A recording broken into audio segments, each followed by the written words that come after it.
Hello everyone, and welcome back to Mr. Sleepy Crime. I know many of you enjoy listening to these stories as you fall asleep. So before you drift off, I'd love for you to leave a comment letting me know where in the world you're tuning in from. And if you're enjoying the story, don't forget to like and subscribe, it really helps the channel grow. Before we begin, I want to acknowledge that this story involves real people and real tragedies. We tell these stories not for entertainment, but to remember the victims and perhaps help others recognize the warning signs that could prevent similar tragedies. For the best experience, feel free to lower the volume a little, just enough to let the story gently carry you off to sleep. Alright, please get comfortable, dim the lights, and let's dive into tonight's first story. I want to tell you about a case that shook the quiet community of Wadsworth, Ohio in the spring of 2018. This is the story of Margaret Douglas and the teenager who would forever change the lives of everyone who knew her. Let me take you back to that April night when evil crept through the darkness of a small Ohio town. Margaret Douglas was born on September 15, 1919, in Akron, Ohio, during an era when horse-drawn carriages still shared the roads with the first automobiles. She had witnessed nearly a century of American history unfold before her eyes: 2 world wars, the Great Depression, the moon landing, the dawn of the Internet age. At 98 years old, Margaret was more than just an elderly woman living alone on Portage Street in Wadsworth. She was a living piece of history, a testament to resilience and the enduring human spirit. Those who knew Margaret described her as a woman who truly loved life. Even at her advanced age, she maintained her independence with fierce determination. Her small home on Portage Street was her sanctuary, filled with memories spanning decades. The front yard showcased her pride and joy, a carefully tended flower garden that burst with vibrant colors each spring and summer. Margaret would spend hours among her flowers, her weathered hands gently caring for each bloom, finding peace in the simple act of nurturing life from the soil. She was also a devoted Cleveland Indians fan, following the team with the passionate loyalty that only comes from decades of unwavering support. Baseball games on the radio provided soundtrack to her quiet evenings, and she could recall players and games from decades past with remarkable clarity. Her nephew, Howard Leisure, and his family visited regularly, bringing groceries and companionship to the woman they all cherished as the family matriarch. Margaret was looking forward to her 100th birthday, still 2 years away but already a source of excitement for her family. She had survived nearly a century of life's challenges and triumphs, and those who loved her believed she would reach that remarkable milestone. She had plans, dreams even at 98, and a zest for life that defied her age. But on the night of April 6, 2018, all of those dreams would be extinguished by a darkness that no one could have anticipated. Just a few streets away from Margaret's peaceful home lived another resident of Wadsworth, a 17-year-old named Gavin Ramsey. To most who knew him, Gavin appeared to be a typical teenager navigating the challenges of adolescence in a small Ohio town. But behind this facade lurked something far more sinister, a mind consumed by violent fantasies and an obsession with death that would soon manifest in the most horrific way imaginable. Gavin had been receiving counseling for years, according to his mother's later testimony. She would claim that a doctor's decision to prescribe him Zoloft had changed him drastically, and for the worse. Whether medication played a role or whether darker impulses had always been present, Gavin was becoming increasingly fascinated by violence, particularly strangulation. He kept a journal where he documented his disturbing fantasies, writing in detail about his desire to kill someone, not with a weapon, but with his own hands. The prosecutor would later describe Gavin as fascinated by murder, and evidence would reveal that this was no exaggeration. He had developed an obsession with the act of taking life, specifically through strangulation. This wasn't a sudden impulse or a moment of rage, it was a carefully nurtured fantasy that had been growing in darkness for an unknown period of time. As spring arrived in Wadsworth in 2018, 2 worlds were about to collide in the most tragic way possible. Margaret Douglas, approaching her 99th year of life, continuing to find joy in simple pleasures, and Gavin Ramsey, a teenager whose mind had become consumed by thoughts of death and violence.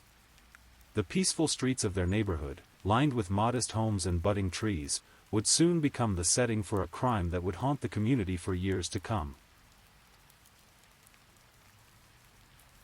April 6, 2018, began like any other day for Margaret Douglas. The spring weather was mild, perfect for spending time in her garden. As evening approached, she settled into her usual routine. At 98, Margaret had developed the habits that come with age and wisdom: early to bed, early to rise, and the comfort found in familiar patterns. That night, Margaret made herself comfortable on her living room couch, perhaps watching television or simply enjoying the quiet of her home.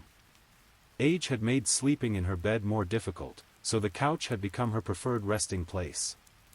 It was there, in the safety of her own living room, that she drifted off to sleep, unaware that someone was watching. Gavin Ramsey had been planning this night, though exactly how long remains unknown. What is certain is that his actions were deliberate and calculated. Under the cover of darkness, he made his way to Margaret's home on Portage Street. The neighborhood was quiet, residents tucked safely in their homes, trusting in the security that small-town life typically provides. Breaking into Margaret's home was easier than it should have been for a 98-year-old woman living alone. Gavin entered the house and immediately noticed Margaret sleeping peacefully on her couch. But instead of fleeing, instead of recognizing the horror of what he was contemplating, he did something that reveals the depths of his depravity. He took out his phone and began recording video of the sleeping elderly woman. The sight of this vulnerable 98-year-old woman, alone and defenseless, should have triggered any normal person's protective instincts. Instead, it activated Gavin's darkest fantasies. He stood there in Margaret's living room, filming her as she slept, perhaps savoring the moment before he would put his long-held plans into action. Margaret likely never knew what hit her. At some point, she awakened to find a stranger in her home, but her terror would be brief. Gavin's method was deliberate. He had chosen strangulation because, as he would later tell investigators, he wanted to kill someone with his own hands, not with a weapon. He wanted to feel the life leave another human being. The strangulation was manual and prolonged. Margaret fought for her life with whatever strength her 98-year-old body could muster, but she was no match for a 17-year-old determined to fulfill his violent fantasy. The woman who had survived nearly a century of life's challenges, who had weathered wars and depressions, who had found joy in flowers and baseball games, died alone in her living room at the hands of a teenager she had never harmed. But Gavin's depravity didn't end with murder. After strangling Margaret to death, he undressed her body and sexually assaulted her corpse. He took photographs and videos of these acts, creating a digital record of his unspeakable crimes. In perhaps the most disturbing detail of all, he used Margaret's dead hand to pleasure himself. He remained in the house for over 2 hours, violating Margaret's body in ways that defy comprehension. When his sick fantasies were finally satisfied, Gavin attempted to hide the evidence of his crime. He contorted Margaret's body and stuffed it into a closet that measured just 1.5 feet wide, a final indignity for a woman who deserved to be remembered for her love of life, not for the horrific manner of her death.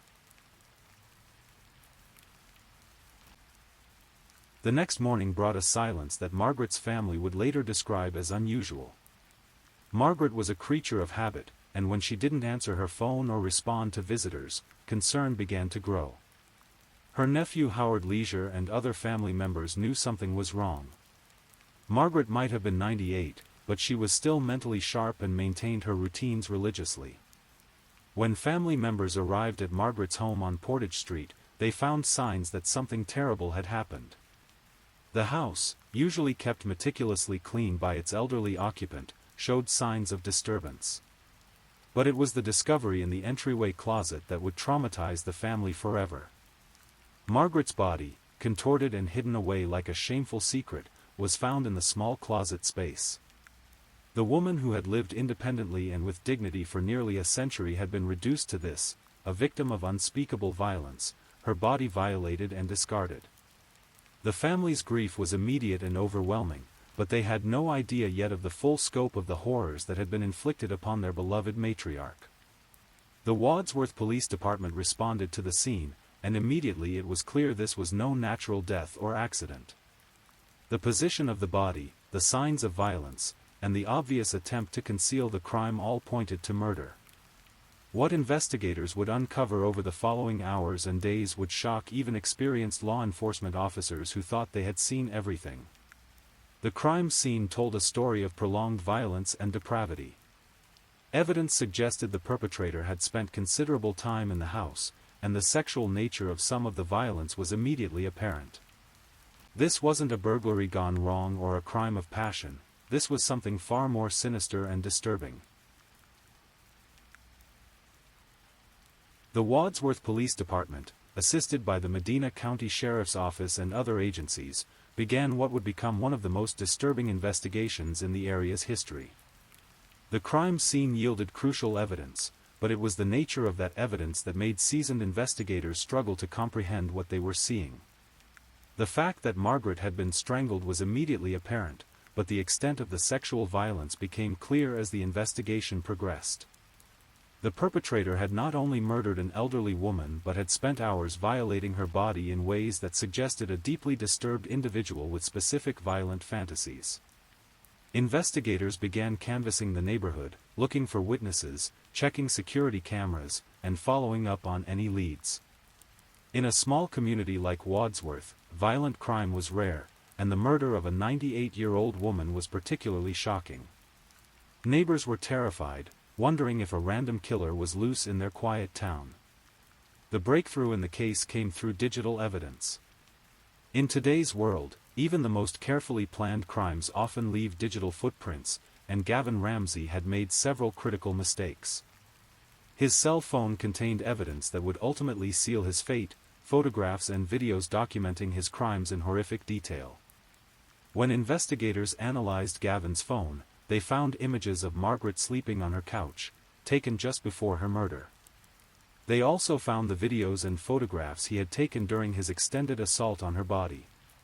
But perhaps most chilling of all was the discovery of his journal, where he had documented his violent fantasies in his own handwriting. The journal revealed the mind of someone who had been planning and fantasizing about murder for some time. His writings showed a particular obsession with strangulation and a desire to kill someone with his bare hands. This wasn't a spontaneous crime, it was the fulfillment of long-held violent fantasies. When the evidence pointed clearly to Gavin Ramsey, law enforcement moved quickly to make an arrest. The 17-year-old was taken into custody at his Wadsworth home, just a few streets away from where he had committed his horrific crimes. For investigators, the proximity was particularly disturbing. This teenager had been living among the people he terrorized, walking the same streets, perhaps even interacting with Margaret or her family in passing. Gavin's arrest sent shockwaves through the Wadsworth community. This wasn't a stranger who had come from outside to commit violence, this was one of their own, a teenager who had grown up in their midst. Parents began questioning whether they really knew their own children, and the sense of safety that small-town life typically provides was shattered. During questioning, Gavin's responses revealed the calculating nature of his crime. He had specifically chosen strangulation as his method because he wanted to kill someone with his own hands, not with a weapon. This detail, when it emerged, would haunt investigators and the victim's family. The personal, intimate nature of manual strangulation meant that Margaret's final moments were spent looking into the eyes of her killer, fully aware of what was happening to her. The charges against Gavin were severe and numerous. He was charged with aggravated murder, 2 counts of murder, aggravated burglary, kidnapping, and gross abuse of a corpse. The decision was made to try him as an adult despite his age, given the heinous nature of his crimes and the evidence of premeditation. The legal proceedings in the case of State of Ohio versus Gavin Ramsey would become a focal point for discussions about juvenile justice, mental health, and the nature of evil itself. Despite being only 17 at the time of the crime, the severity of Gavin's actions and the evidence of planning and premeditation led prosecutors to pursue adult charges. Medina County Prosecutor S. Forrest Thompson didn't mince words when describing the defendant. He characterized Gavin as a potential serial killer in training and expressed his belief that the teenager would have killed again if given the opportunity. This wasn't hyperbole. The evidence suggested someone who was escalating in his violence and whose fantasies were becoming reality. The defense team faced an almost impossible task. The evidence against Gavin was overwhelming. His own photographs and videos documented his crimes in graphic detail, and his journal provided a window into his violent mindset. Their strategy would focus on his age, his mental health history, and the medication he had been prescribed. Gavin's mother took the stand to testify about her son's mental health struggles. She spoke about the years of counseling he had received and claimed that the prescription of Zoloft had changed him dramatically for the worse. This testimony was meant to provide context for his actions, though it could hardly excuse the horror of what he had done to Margaret Douglas. The prosecution painted a picture of a calculating predator who had carefully planned and executed his crime. They presented the journal entries detailing his violent fantasies, the photographic evidence of his crimes, and testimony about the extended nature of his assault on Margaret's body. The case they presented was one of pure evil, of a young man who had chosen to act on his darkest impulses without regard for human life or dignity. On November 2, 2018, Gavin Ramsey withdrew his previous plea of not guilty and entered a plea of no contest to 9 counts in connection with Margaret's murder. This plea effectively ended the trial phase of the proceedings and moved the case to sentencing. The sentencing of Gavin Ramsey took place in early 2019, nearly a year after Margaret Douglas had been murdered in her own home. For Margaret's family, this was both a moment they had been waiting for and one they dreaded, the formal conclusion of a case that had already changed their lives forever. At the age of 18, having turned 18 while awaiting trial, Gavin Ramsey was sentenced to life in prison without the possibility of parole. It was the harshest sentence possible under Ohio law, and many felt it was the only appropriate response to such heinous crimes. The judge's words during sentencing reflected the community's horror at what had been done to an innocent elderly woman. For Margaret's family, the sentence provided some measure of justice, but it could never restore what they had lost. Howard Leisure, Margaret's nephew, spoke about the devastating impact the crime had on the entire family. Learning the details of how Margaret had died, the prolonged nature of her suffering, and the violations inflicted on her body after death had traumatized everyone who loved her. She was a wonderful woman, Leisure said, echoing the sentiments of everyone who had known Margaret. The family had to grapple not only with the loss of their matriarch but with the knowledge of how she had died. The woman who had brought joy to so many people, who had tended her flowers with such care, who had lived independently and with dignity for 98 years, had died in terror and pain. The case seemed closed, justice served, and the community began the long process of healing. But the story of Margaret Douglas and Gavin Ramsey would continue to unfold in unexpected ways. In 2021, 3 years after Margaret's murder, a new development would reopen old wounds for her family.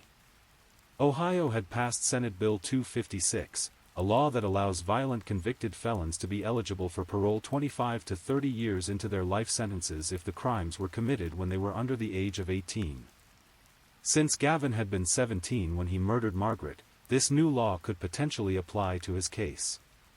The possibility that he might one day be eligible for parole sent shockwaves through Margaret's family and the Wadsworth community.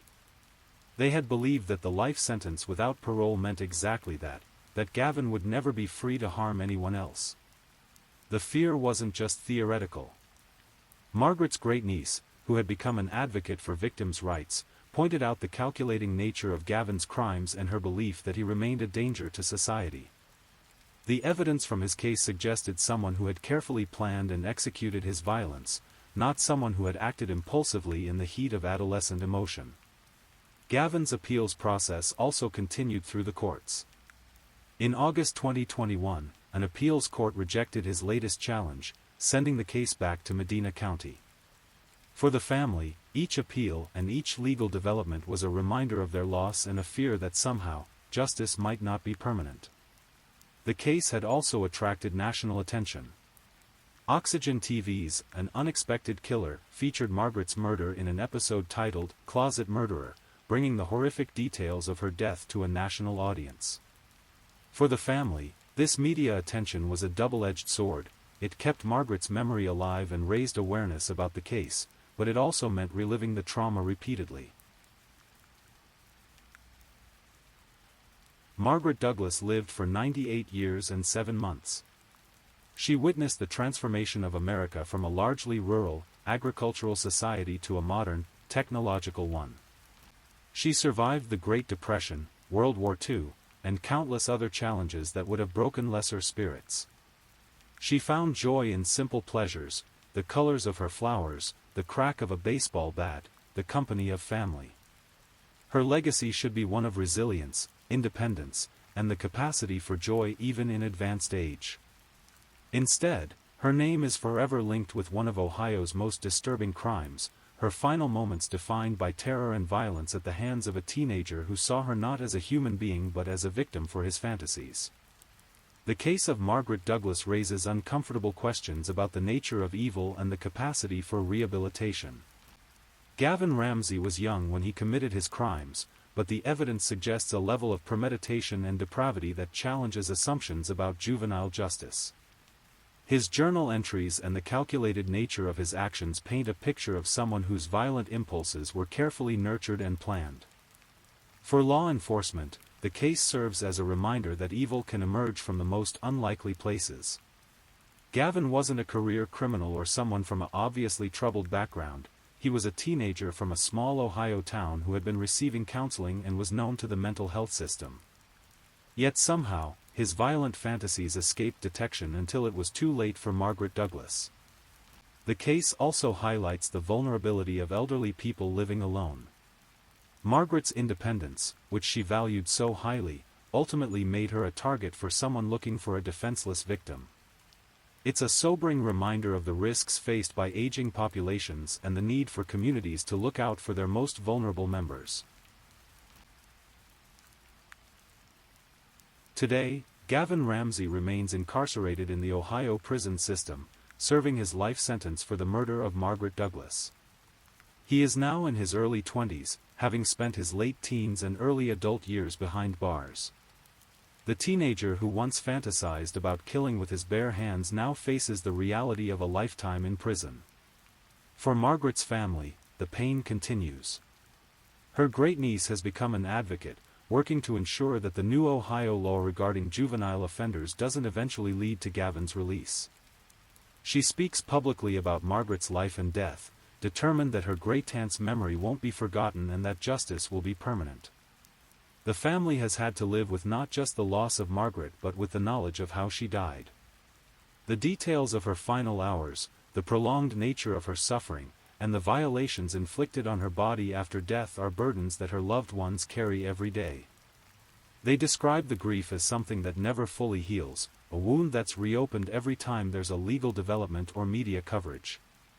Howard Leisure and other family members continue to speak about Margaret as she was in life, a vibrant woman who loved her flowers and her baseball team, who maintained her independence and dignity right up until the end. They want people to remember her for how she lived, not just how she died, but they also recognize the importance of telling her full story as a warning and a call for justice. The Wadsworth community has also been forever changed by Margaret's murder. The sense of safety that comes with small-town life was shattered by the realization that such evil could emerge from within their own community. Parents looked at their own teenagers differently, wondering what dark thoughts might be hidden behind familiar faces. As we reach the end of Margaret Douglas's story, we're left with questions that don't have easy answers. How does a 17-year-old develop such detailed violent fantasies? What signs might have been missed that could have prevented this tragedy? And perhaps most unsettling of all, how many other Gavin Ramseys are out there, quietly nurturing violent thoughts while appearing perfectly normal to those around them? The case challenges our assumptions about youth and innocence. We want to believe that children are inherently good, that violent behavior is learned or the result of trauma or abuse. But sometimes, evil seems to emerge without clear explanation or justification. Gavin Ramsey had been receiving mental health treatment, he had a family that cared about him, and he lived in a stable community. Yet somehow, none of that was enough to prevent him from becoming a killer. The evidence in his case, particularly his journal entries and the premeditated nature of his crime, suggests that his violence wasn't the result of a momentary loss of control or teenage impulsivity. This was carefully planned and methodically executed violence by someone who had been fantasizing about killing for an unknown period of time. Mental health professionals who study cases like Gavin's point to the importance of taking violent fantasies seriously, especially when they're detailed and specific. The fact that he had written about his desires to strangle someone should have been a massive red flag, but somehow the system failed to recognize the imminent danger he posed. The case also raises questions about the role of medication in violent behavior. Gavin's mother blamed his prescription of Zoloft for changing him for the worse, but mental health experts caution against drawing simple cause and effect relationships.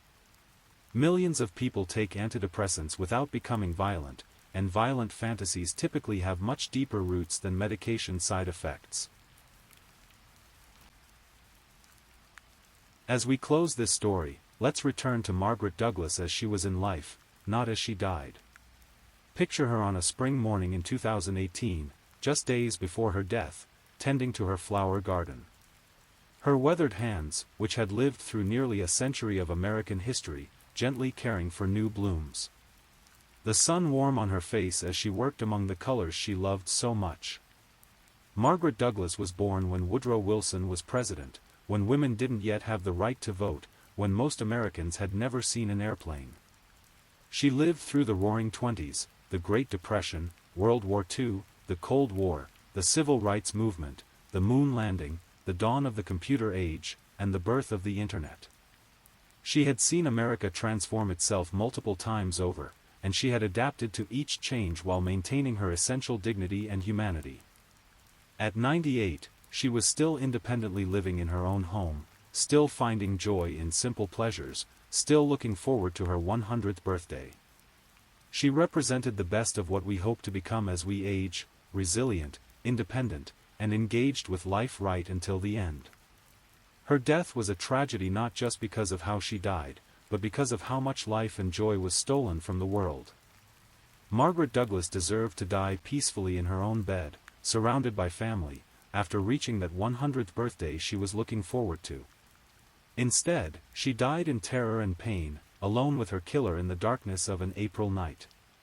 But perhaps the greatest tragedy of all is that Margaret's story, which should be one of a life well lived and a peaceful passing, has instead become a cautionary tale about evil and the vulnerability of those we should protect most. Her name is now associated with one of Ohio's most disturbing crimes, when it should be remembered for 98 years of resilience, independence, and the simple act of finding joy in flower gardens and baseball games. The next time you see an elderly person tending to their garden or living independently in their own home, think of Margaret Douglas. Remember that behind every statistic about crimes against the elderly is a real person with a full life, dreams still unfulfilled, and a right to safety and dignity that should be absolute. Gavin Ramsey stole Margaret's life, but he couldn't steal her legacy.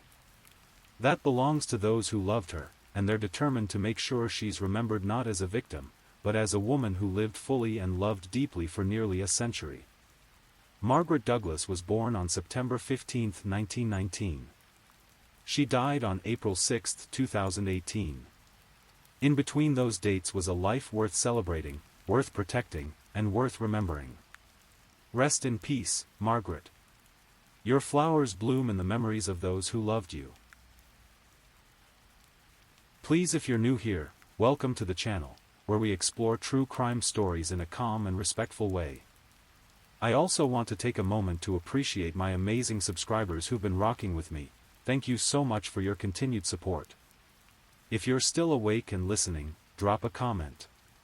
Let me know where you're tuning in from and the current time in your corner of the world, or just say something to let me know you're still here. And if you haven't already, be sure to like this video and subscribe, so you don't miss our next true crime stories for sleep. Now, let's move on to our second story. Story 2. In the quiet suburban neighborhood of Walburg, North Carolina, on a warm August night in 2015, a 911 call would shatter the illusion of the perfect American dream. The caller's voice was calm, almost eerily so, as she reported an unthinkable tragedy. What followed would become one of the most complex and controversial murder cases in recent memory, a story that challenges our understanding of victims and villains, love and violence, truth and deception. This is the story of Jason Corbett, an Irish businessman who crossed an ocean seeking happiness, only to find his life brutally cut short in the very home where he thought he'd found safety. It's a tale that begins with hope and ends in horror, raising questions that persist to this day about justice, domestic violence, and the thin line between protection and murder. Jason Corbett's story begins not in the American South, but in the rolling green hills of County Limerick, Ireland. Born in 1975, Jason grew up in a close-knit Irish family, the kind where Sunday dinners were sacred and family bonds ran deeper than blood. He was the sort of man who carried himself with quiet confidence, tall, dark-haired, with the kind of smile that could light up a room and a work ethic that would eventually make him successful in business. By his early 20s, Jason had already shown the entrepreneurial spirit that would define his professional life. He founded a brickmaking company, building it from nothing into a thriving enterprise that employed dozens of people in his community. But success in business paled in comparison to the joy he found when he met Margaret Fitzpatrick, Mags, as everyone called her. Mags was everything Jason could have wanted in a partner. She was beautiful, intelligent, and shared his deep Catholic faith and commitment to family. Their courtship was the stuff of Irish romance novels, long walks through the countryside, quiet evenings by the fire, dreams of the future they would build together. When they married, it seemed like a fairy tale beginning. Their happiness was complete when they welcomed 2 children into the world, Jack in 2005, followed by Sarah in 2006. Jason was a devoted father from the moment his children drew their first breath. Friends and family remember how his eyes would light up whenever he spoke of Jack and Sarah, how he would rush home from work just to read them bedtime stories, how he planned family vacations with the meticulous attention of someone who understood that childhood moments were precious and fleeting. But tragedy has a way of finding even the happiest families. In November 2006, when Jack was barely a toddler and Sarah just an infant, Mags suffered a severe asthma attack. What should have been a manageable medical episode turned catastrophic. Despite Jason's frantic efforts to get her help, despite the paramedics' best attempts to save her, Margaret Fitzpatrick Corbett died at just 27 years old, leaving behind a devastated husband and 2 children who would never remember their mother's voice. Jason's grief was profound and private. Irish culture doesn't encourage men to display their emotions publicly, but those close to him saw how Mags's death shattered him. He threw himself into his work during the day and devoted every free moment to Jack and Sarah, determined that his children would never feel the absence of love, even as they grew up without their mother. For 2 years, Jason managed as a single father with the help of his extended family. His sister Tracy became a second mother to the children, and the entire Corbett clan rallied around the young widower. But as Jack and Sarah grew from babies into active toddlers, Jason realized he needed more help than family could provide. He needed someone who could be there full-time, someone who could love his children as their own. That's when he made the decision that would ultimately cost him his life. He placed an advertisement for an au pair, a young woman who would come to Ireland, help care for his children, and perhaps find adventure in a foreign country. Among the responses he received was one from a young American woman named Molly Martins. Molly Martins was the kind of young American woman who seemed to have stepped out of a wholesome television commercial. Blonde, petite, and perpetually smiling, she carried herself with the confidence that comes from growing up in a comfortable middle-class family. Born and raised in Tennessee, she was the daughter of Thomas Martins, a career FBI agent whose 25 years with the Bureau had earned him respect and a comfortable retirement. Molly's childhood had been privileged in ways that many Americans could only dream of. Her father's FBI career had provided financial stability, and more importantly, it had instilled in the family a deep respect for law and order. Thomas Martins wasn't just any federal agent, he had worked on significant cases, built a reputation for thoroughness and integrity, and had raised his children with the same attention to detail that had made him successful in law enforcement.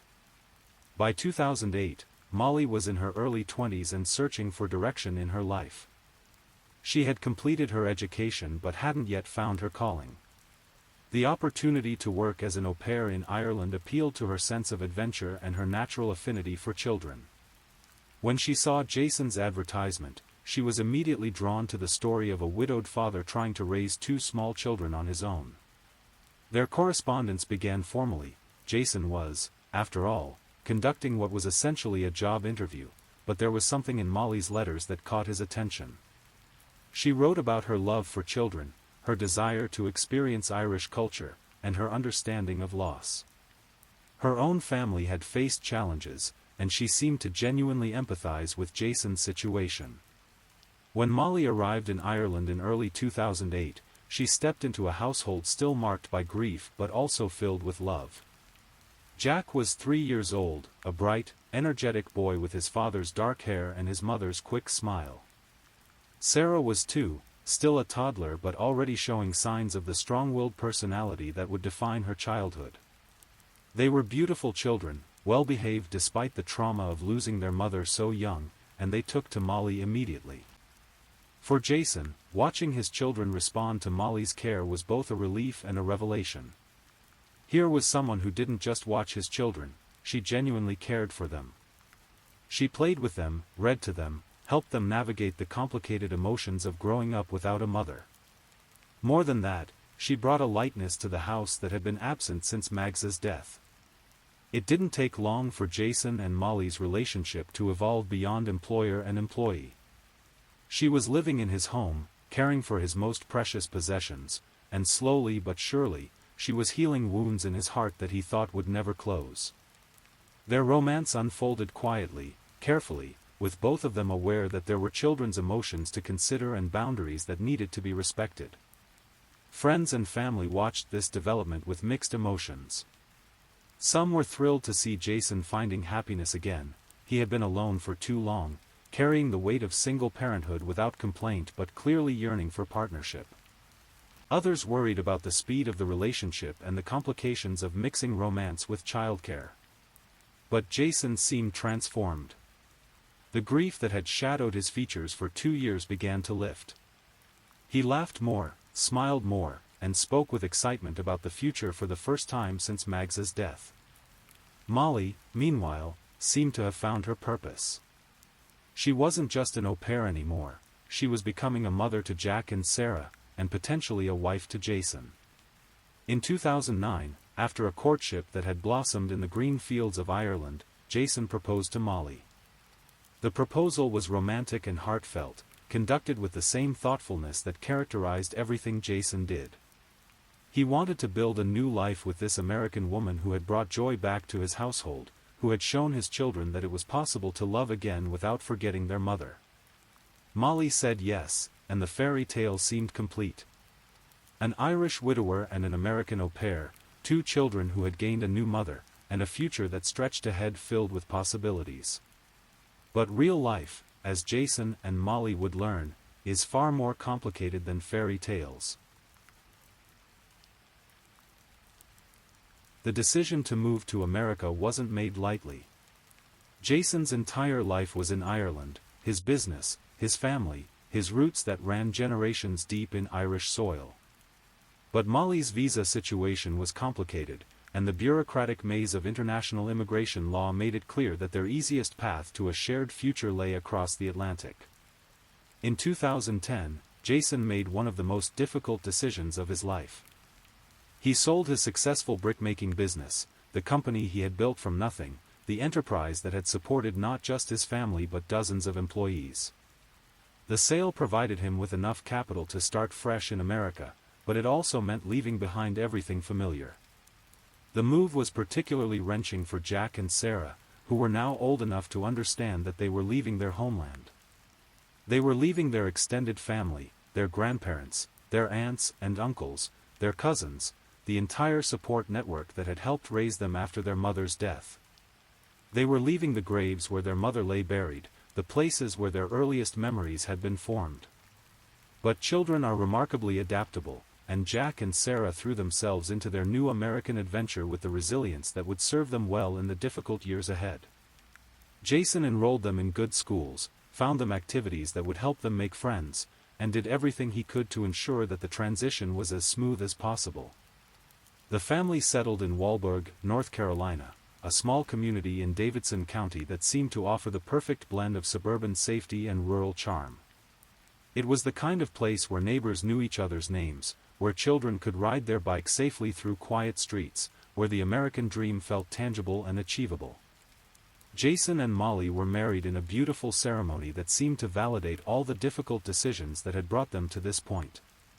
The wedding photos show a couple radiant with happiness, Jason handsome in his suit, looking every inch the successful businessman, and Molly glowing in her wedding dress, finally achieving the family she had always wanted. For a few years, life seemed perfect. Jason adapted to American business culture with the same determination that had made him successful in Ireland.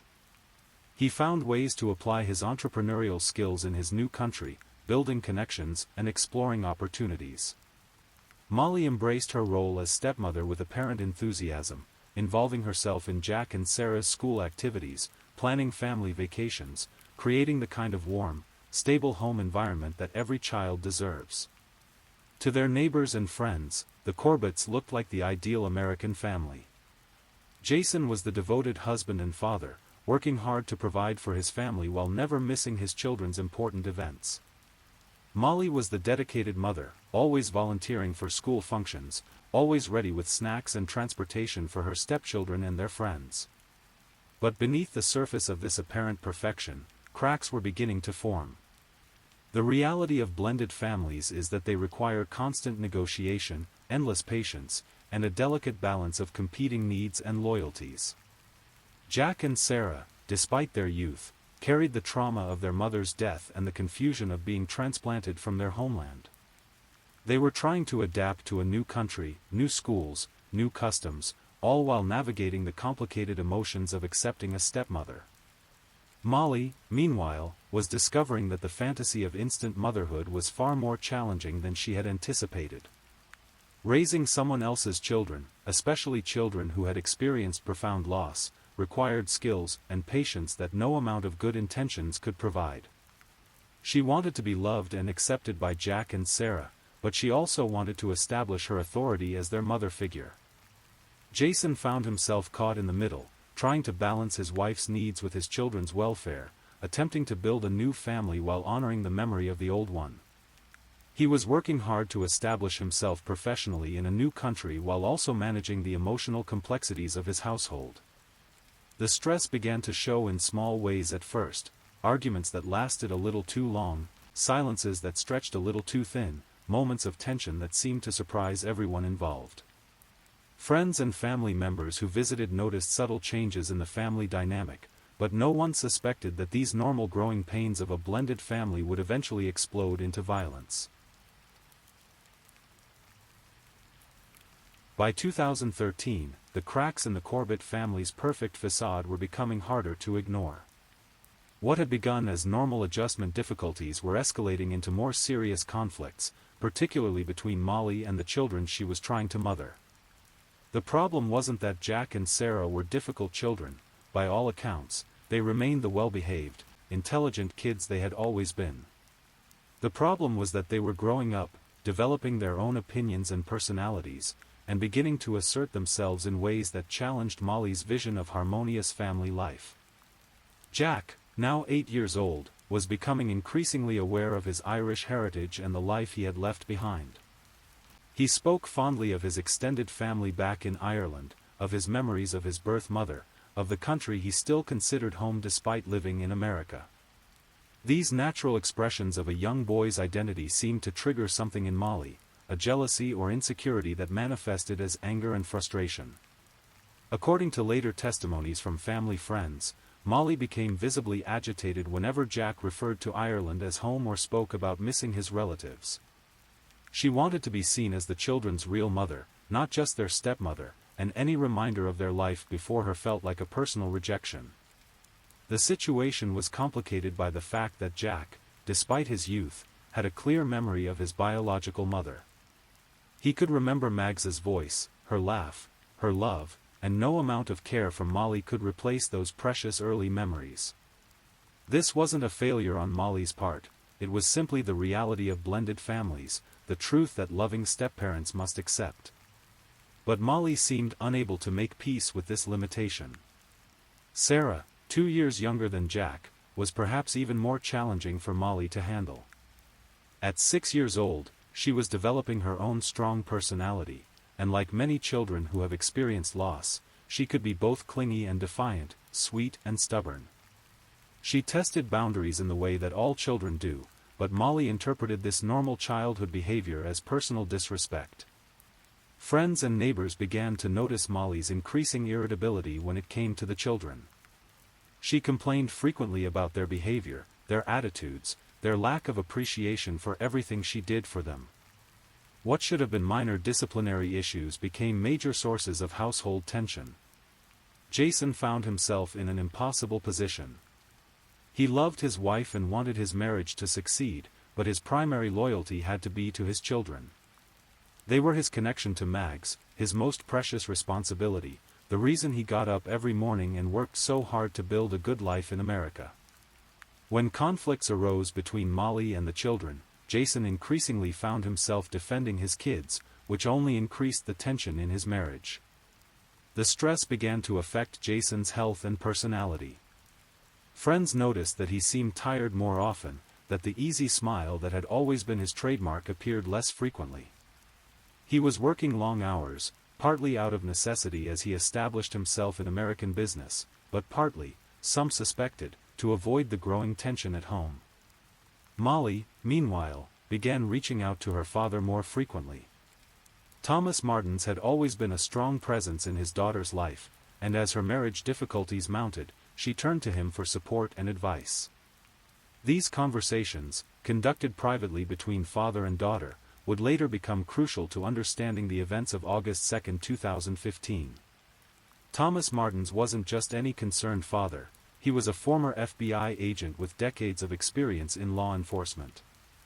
His training had taught him to be suspicious, to look for evidence of wrongdoing, to build cases against potential threats. When Molly began describing her marriage difficulties, Thomas didn't just hear the complaints of a frustrated stepmother. Through the lens of his law enforcement background, he began to see patterns that suggested something more sinister. The exact content of these father-daughter conversations remains largely private, known only to Thomas and Molly themselves. But the outcome was clear. Thomas Martins became convinced that his daughter was in danger, that Jason Corbett was not the devoted husband and father he appeared to be, but rather a controlling and potentially violent man who posed a threat to Molly's safety. This perception would prove to be crucial to the events that followed, because Thomas Martins wasn't the kind of man to ignore a perceived threat to his daughter. His FBI training had taught him that domestic violence often escalates, that controlling behavior can become deadly, that women in abusive relationships often minimize or hide the extent of their danger. If he believed Molly was at risk, he would take action to protect her. By early 2015, the Corbett household had become a pressure cooker of unresolved tensions and competing needs. Jason was trying to balance his roles as husband and father while establishing his business in a new country. Molly was struggling with the complexities of stepmotherhood while feeling increasingly isolated from the support system she had known in Tennessee. Jack and Sarah were navigating their own challenges as they grew older and tried to understand their place in this complicated family dynamic. And in Tennessee, Thomas Martins was watching and waiting, ready to intervene if his daughter needed him. The stage was set for tragedy. The events leading up to August 2, 2015, began with what should have been a happy occasion, a family vacation. Jason had planned a trip to Ireland with Jack and Sarah, a chance for his children to reconnect with their extended family and their homeland. It was the kind of thoughtful gesture that characterized Jason as a father, an opportunity for his kids to maintain their Irish identity despite their American residency. But what should have been a joyful family trip became a source of intense conflict in the Corbett household. Molly was not included in the vacation plans, a decision that would later become a crucial point of contention in understanding the family's dynamics. Different people interpreted this exclusion differently. Jason's supporters, particularly his sister Tracy, saw it as a natural desire for a father to reconnect his children with their Irish heritage and extended family. The trip was about Jack and Sarah understanding where they came from, spending time with grandparents and cousins who had been relegated to occasional phone calls and video chats since the move to America.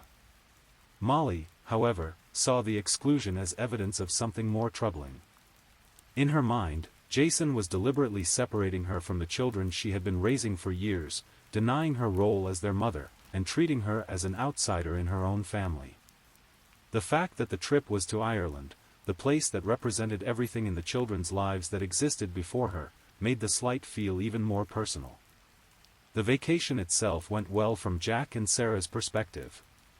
They reveled in being back in Ireland, speaking with their familiar accents, playing with cousins they hadn't seen in months, hearing stories about their mother from people who had known and loved her.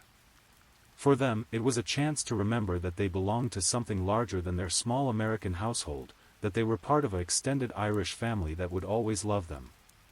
But back in North Carolina, Molly was alone with her thoughts and her growing resentment. She had time to dwell on every slight, every moment when she felt Jason had chosen the children over her, every instance where she felt like an outsider in her own marriage. And she had time to talk to her father, to share her fears and frustrations, to paint a picture of a marriage that was becoming increasingly unhappy. When Jason and the children returned from Ireland in late July 2015, they came back to a household charged with unspoken tension. Molly's anger had been building during their absence, and Jason could sense that something had changed. The children, still glowing from their Irish adventure, were full of stories and memories that only served to remind Molly of her exclusion. The final week of July and the first days of August became a period of escalating conflict. Neighbors later reported hearing raised voices from the Corbett house, something that had been rare in previous years. Friends noticed that Jason seemed more stressed than usual, while Molly appeared increasingly agitated and unpredictable. The specific trigger for the events of August 2 remains a matter of dispute. According to Molly's later testimony, the evening began with Jason becoming violent toward her, allegedly choking her during an argument. According to the children's accounts and Jason's family, there was no history of domestic violence, no pattern of abuse that would have predicted such an escalation. What is known for certain is that Thomas Martins was visiting his daughter that weekend. His presence in the house on August 2 was not coincidental. He had come because Molly had indicated she needed support, that her marriage was in crisis, that she feared for her safety.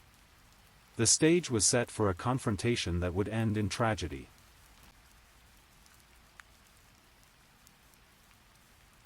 The evening of August 2, 2015, began quietly in the Corbett household in Walburg, North Carolina.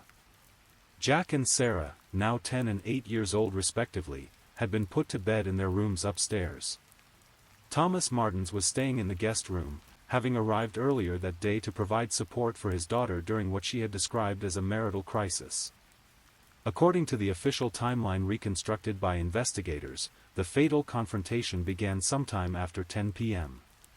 What exactly triggered the violence remains one of the most disputed aspects of the case, with radically different versions of events presented by the two sides. Molly's account, given first to responding officers and later to investigators, painted a picture of sudden domestic violence. She claimed that Jason had become enraged during an argument, that he had grabbed her by the throat and begun choking her, and that she genuinely feared for her life. In this version of events, Thomas Martins heard his daughter's cries for help and rushed to intervene, leading to the fatal confrontation. "There were times when I thought, I'm gonna die," Molly would later say in the Netflix documentary, describing her fear during what she claimed was Jason's attack. But the physical evidence told a different story, one that would prove crucial to the prosecution's case. When first responders arrived at the house, they found Jason Corbett's body in the master bedroom, but the scene was far more brutal than a simple case of self-defense would suggest. Jason Corbett had been beaten to death with a brick paver and a baseball bat, suffering massive head trauma that investigators would later describe as one of the most violent crime scenes they had encountered. The injuries were extensive and devastating, not the kind of wounds that would result from a brief struggle or a single defensive blow. The 911 call itself raised immediate questions among investigators. The caller, Molly, sounded remarkably calm for someone who had just experienced a life-threatening domestic assault and witnessed her husband's death. Her tone was controlled, almost detached, lacking the hysteria or shock that typically characterized genuine emergency calls. When paramedics and police officers arrived at the scene, they found Thomas and Molly Martin sitting calmly in the kitchen, both showing minimal signs of the violent struggle they claimed had just occurred. Thomas, despite being in his 60s, showed few injuries consistent with having fought for his life against a younger, stronger man. Molly's injuries, while present, were relatively minor compared to the massive trauma inflicted on Jason. The children, mercifully, had slept through the violence. Jack and Sarah were found in their beds, unaware that their father had been murdered just down the hall. This detail would become crucial to understanding the family dynamics. If Jason had truly been in a murderous rage, if he had truly posed a deadly threat to everyone in the house, it seemed unlikely that the children would have remained safely asleep in their rooms.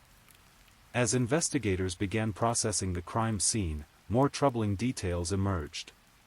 The weapons used in the attack, a brick paver and a baseball bat, suggested premeditation rather than spontaneous self-defense.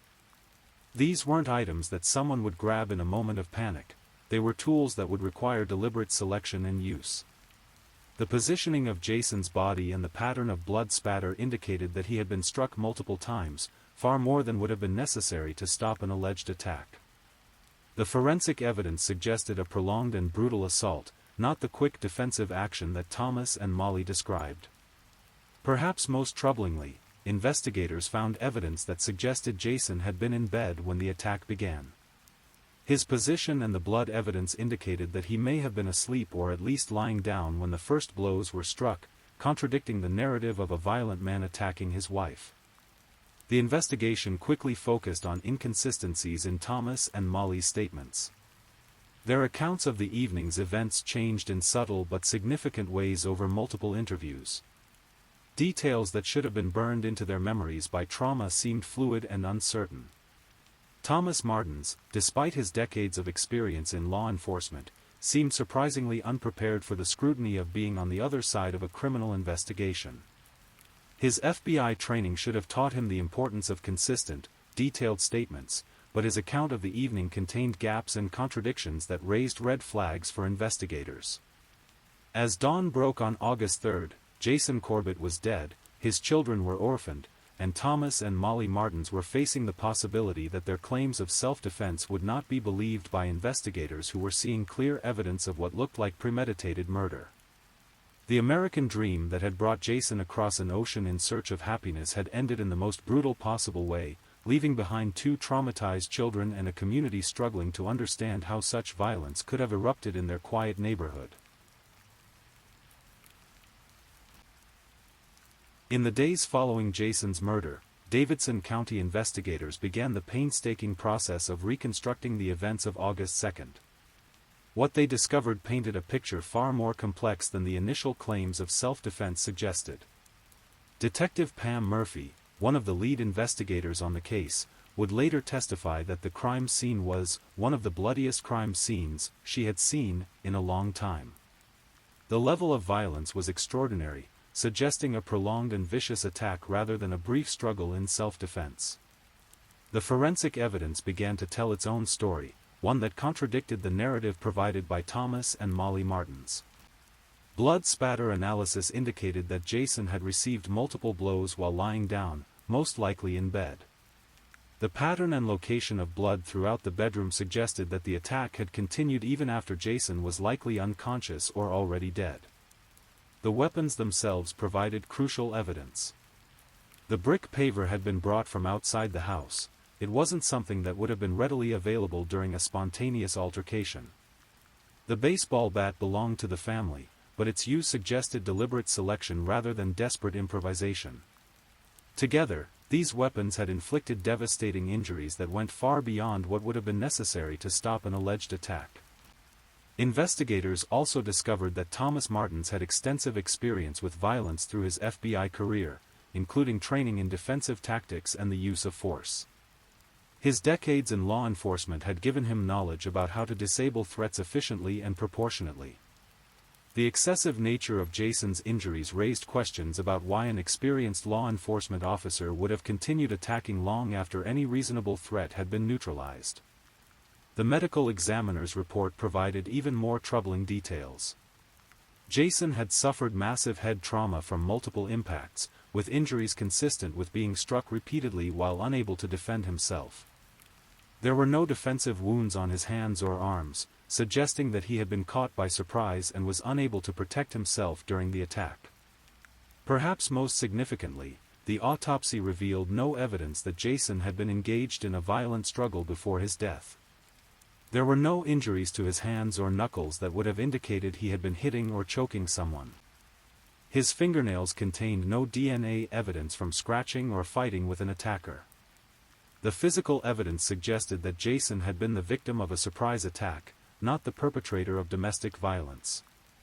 As investigators dug deeper into the family's background, they uncovered additional troubling information. Interviews with friends and neighbors revealed that while the Corbett marriage had its tensions, there was no history of domestic violence. Jason was consistently described as a devoted father and husband who had never shown signs of the controlling or abusive behavior that Molly and Thomas claimed had led to the fatal confrontation. School officials and friends of the children reported that Jack and Sarah had never shown signs of abuse or fear of their father. In fact, they consistently described Jason as loving and protective, someone who prioritized his children's welfare above all else. The children's behavior and demeanor provided no evidence of the family violence that would have been necessary to support claims of self-defense. The investigation also revealed that Thomas Martins had been increasingly involved in his daughter's marriage problems in the months leading up to the murder. Phone records showed frequent communications between father and daughter, with conversations that suggested Thomas was becoming convinced that Jason posed a threat to Molly's safety. This raised questions about premeditation. Had Thomas come to North Carolina specifically to confront Jason? Had the visit been planned as an intervention or confrontation rather than a simple family visit? The timing of his presence in the house on the night of the murder seemed too convenient to be coincidental. Investigators also examined Molly's behavior in the weeks following the murder. Rather than showing signs of trauma consistent with someone who had survived a domestic violence incident, she seemed focused on gaining custody of Jack and Sarah and controlling the narrative of what had happened. Her efforts to paint Jason as an abusive husband seemed calculated rather than spontaneous, suggesting that she was more concerned with avoiding prosecution than processing trauma. The children's welfare became a crucial consideration as the investigation proceeded. Jack and Sarah had lost their father in the most violent possible way, and they were now being told by their stepmother that he had been a dangerous man who had tried to kill her. The psychological impact of these competing narratives, Jason as loving father versus Jason as violent abuser, added another layer of tragedy to an already devastating situation. As the investigation continued through the fall of 2015, it became clear that the case would hinge on whether a jury would believe the self-defense claims or accept the prosecution's theory that Jason Corbett had been murdered in cold blood by his wife and father-in-law. The evidence was mounting against Thomas and Molly Martins, but in the American justice system, evidence must be proven beyond a reasonable doubt. The defense would have opportunities to present their own narrative, to humanize their clients, and to argue that the tragic events of August 2 were the result of a desperate attempt to save Molly's life rather than a calculated murder. The stage was set for a trial that would captivate audiences on both sides of the Atlantic and raise fundamental questions about domestic violence, self-defense, and the nature of truth itself. In August 2017, nearly 2 years after Jason Corbett's death, the case finally went to trial in Davidson County, North Carolina. The proceedings would last 3 weeks and feature testimony from dozens of witnesses, experts, and family members. The stakes could not have been higher, Thomas and Molly Martins faced the possibility of life in prison if convicted of second-degree murder. The prosecution, led by District Attorney Gary Frank, presented a case built on forensic evidence and witness testimony that painted Thomas and Molly as cold-blooded killers who had murdered Jason in his own bed. The state's theory was that the killing was premeditated, possibly motivated by financial gain and custody of the children, and carried out while Jason was defenseless. The prosecution's case was methodical and devastating. Forensic experts testified about the blood spatter evidence, explaining how the patterns on the walls and ceiling indicated that Jason had been struck repeatedly while lying down. The medical examiner described the extensive injuries in clinical detail, emphasizing that the level of violence went far beyond what would have been necessary for self-defense. One of the most powerful aspects of the prosecution's case was the 911 call itself. Audio experts analyzed Molly's tone and demeanor, noting the absence of the hysteria and shock that typically characterized genuine emergency calls. Her calm, controlled voice seemed inconsistent with someone who had just survived a life-threatening attack and witnessed her husband's brutal death. The prosecution also presented evidence of the couple's troubled marriage, but not in the way the defense expected. Rather than supporting claims of domestic violence, witnesses testified that Jason was a devoted father who had never shown signs of abusive behavior. Friends and neighbors described him as gentle and loving, someone who prioritized his children's welfare above all else. Perhaps most damaging to the defense was testimony from Jack and Sarah themselves. Now 12 and 10 years old, the children were old enough to provide their own accounts of their father's character and their family life. Their testimony, delivered in age-appropriate settings with special protections, consistently portrayed Jason as a loving father who had never been violent or abusive. The defense, led by attorneys David Friedman and Walter Holton, faced the challenging task of convincing a jury that their clients had acted in self-defense despite the overwhelming physical evidence of excessive violence. Their strategy focused on painting Jason as a controlling and abusive husband who had hidden his true nature from friends and neighbors. Thomas Martins took the stand in his own defense, a risky decision that would prove crucial to the case's outcome. Despite his decades of experience in law enforcement, he appeared uncomfortable and evasive under cross-examination. His account of the evening's events contained inconsistencies and gaps that the prosecution exploited effectively. The defense presented expert testimony about domestic violence, arguing that abuse often occurs behind closed doors and that victims frequently hide their suffering from friends and family. They suggested that Jason's controlling behavior had escalated to violence on the night of his death, forcing Thomas and Molly to act in desperate self-defense. Molly's testimony was perhaps even more crucial than her father's. She took the stand and described her marriage as increasingly troubled, with Jason becoming more controlling and eventually violent. She claimed that on the night of August 2nd, Jason had choked her during an argument, leaving her fighting for her life until her father intervened. But the defense's case was undermined by the physical evidence and the lack of any corroborating witnesses to the alleged abuse. The prosecution effectively demonstrated that the injuries to Jason were far more extensive than what would have resulted from a brief struggle, and that the weapons used suggested premeditation rather than spontaneous self-defense. The prosecution's closing argument was a masterful summary of their case. District Attorney Gary Frank walked the jury through the timeline of events, the physical evidence, and the inconsistencies in the defendant's statements. He argued that the evidence clearly showed a premeditated murder, not self-defense, and that Jason Corbett had been killed while he was defenseless, possibly even asleep. This was not self-defense, Frank told the jury. This was murder, plain and simple. Jason Corbett was beaten to death in his own bed by people he trusted, people he had welcomed into his home and his family. The defense's closing argument focused on the emotional aspects of the case, asking the jury to imagine themselves in Thomas and Molly's position, believing they were fighting for their lives. They argued that the physical evidence, while extensive, could be explained by the desperate nature of the struggle and the adrenaline-fueled actions of people fighting to survive. After 3 weeks of testimony and evidence, the case went to the jury on August 24, 2017. The deliberations lasted for several hours over 2 days, as jurors carefully reviewed the extensive evidence and testimony presented during the trial. On August 25, 2017, after deliberating for approximately 6 hours, the jury returned with their verdict.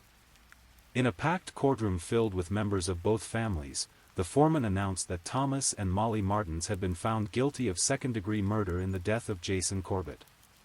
The verdict was met with emotional reactions from both sides. Jason's family, who had traveled from Ireland to attend the trial, wept with relief that justice had been served for their beloved son and brother. Molly's family sat in stunned silence, unable to process that their daughter and father were now convicted murderers facing lengthy prison sentences. The sentencing phase revealed the human cost of this tragedy in stark detail. Thomas Martins, the former FBI agent who had dedicated his career to upholding the law, was sentenced to 20 to 25 years in prison. Molly Martins, the young woman who had crossed an ocean to care for 2 motherless children, received the same sentence. Both would likely spend the remainder of their productive adult lives behind bars. But the legal consequences were only part of the story. The real victims of this tragedy were Jack and Sarah Corbett, now 12 and 10 years old, who had lost their father in the most violent possible way and had their stepmother and step-grandfather convicted of his murder. The psychological trauma these children endured is almost impossible to comprehend. In the aftermath of the trial, custody of Jack and Sarah became a contentious issue. Jason's sister Tracy fought successfully to bring the children back to Ireland, arguing that they needed to be with their biological family, away from the site of their father's murder and the toxic environment that had led to his death. The children's return to Ireland was emotional and complicated, as they struggled to readjust to their homeland after years of American life. The financial implications of the case were also significant. Jason's life insurance policies and estate became subjects of legal dispute, with questions about whether Molly, as a convicted murderer, could benefit from her husband's death. The legal battles over money added another layer of complexity to an already traumatic situation for the children. Media coverage of the case was extensive, particularly in Ireland, where Jason's story resonated with the public as a cautionary tale about the dangers that could await Irish immigrants seeking better lives abroad. The case was featured in multiple true crime documentaries and podcasts, each trying to make sense of how a seemingly perfect American marriage had ended in such brutal violence. The Davidson County Sheriff's Office, which had investigated the case, used it as a training example for other law enforcement agencies, highlighting the importance of thorough forensic investigation in domestic violence cases and the dangers of accepting surface-level explanations for complex crimes. The legal saga of Thomas and Molly Martins did not end with their convictions. As is common in high-profile murder cases, their legal team immediately began the appeals process, arguing that errors during the trial had prevented their clients from receiving a fair hearing. The appeals focused on several key issues. The defense argued that the trial judge had made errors in allowing certain evidence to be presented to the jury, particularly regarding the children's testimony and the forensic evidence. They also claimed that their clients' constitutional rights had been violated during the investigation and that the prosecution had engaged in misconduct during the trial. In 2020, nearly 3 years after their convictions, Thomas and Molly Martins received stunning news. The North Carolina Court of Appeals overturned their murder convictions, ruling that the trial court had made significant errors that warranted a new trial. The appeals court found that the judge had improperly excluded evidence that might have supported the defendant's self-defense claims. The overturned convictions were devastating news for Jason's family, who had believed that justice had finally been served. Tracy Corbett and other family members expressed their outrage at the decision, arguing that the appeals court had ignored the overwhelming evidence of their brother's murder. "This is a travesty of justice," Tracy said in a statement following the appeals court decision. Jason was brutally murdered in his own bed, and now his killers may walk free on a technicality. The possibility of a new trial raised complex questions about the American justice system and the balance between protecting defendants' rights and ensuring that victims receive justice. Legal experts debated whether the appeals court had made the correct decision and what it meant for other domestic violence cases. The overturned convictions also had immediate practical implications. Thomas and Molly Martins were released from prison pending their retrial, returning to their families after serving nearly 3 years behind bars. Their release was particularly difficult for Jack and Sarah, now teenagers, who had to process the news that their stepmother and her father were no longer in prison for their father's murder. The retrial was scheduled for 2021, but like many court proceedings during the COVID-19 pandemic, it faced delays and complications. The passage of time added another layer of complexity to the case, as witnesses' memories faded and evidence aged. During this period, new information about the case continued to emerge. Investigative journalists uncovered additional details about the family's life in the months leading up to the murder, painting a more complex picture of the household dynamics and the tensions that may have contributed to the tragedy. Some of this new information supported elements of the defense's case, suggesting that there may have been more conflict in the Corbett household than had been presented during the original trial. Other details reinforced the prosecution's theory that the murder had been premeditated and that Thomas and Molly had carefully planned their actions. The appeals process also revealed new information about Thomas Martin's FBI background and his mindset in the months leading up to the murder. Court documents suggested that his law enforcement experience may have made him more suspicious of Jason's behavior and more willing to interpret normal marital tensions as signs of dangerous abuse. In August 2021, exactly 6 years after Jason Corbett's murder, Thomas and Molly Martins faced a jury for the second time.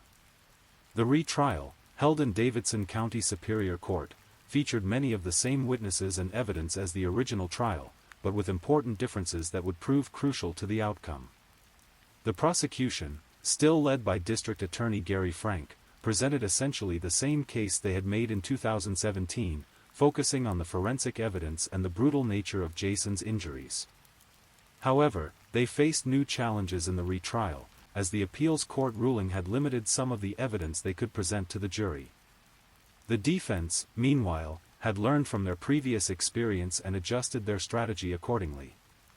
They focused more heavily on the alleged domestic violence in the Corbett household, presenting expert testimony about the hidden nature of abuse and the psychological factors that might have led Molly to believe she was in mortal danger. One of the most significant differences in the retrial was the presentation of evidence about Jason's character. The appeals court ruling had opened the door for the defense to present evidence that might have been excluded in the original trial, including testimony about alleged controlling behavior and emotional abuse. The defense also placed greater emphasis on Thomas Martin's background as an FBI agent, arguing that his law enforcement training had made him uniquely qualified to assess threats and that his actions on the night of August 2 were the result of his professional judgment that his daughter was in immediate danger. However, the prosecution countered this argument effectively, pointing out that Thomas's FBI experience should have made him better at using proportional force and that the extensive nature of Jason's injuries was inconsistent with professional law enforcement training.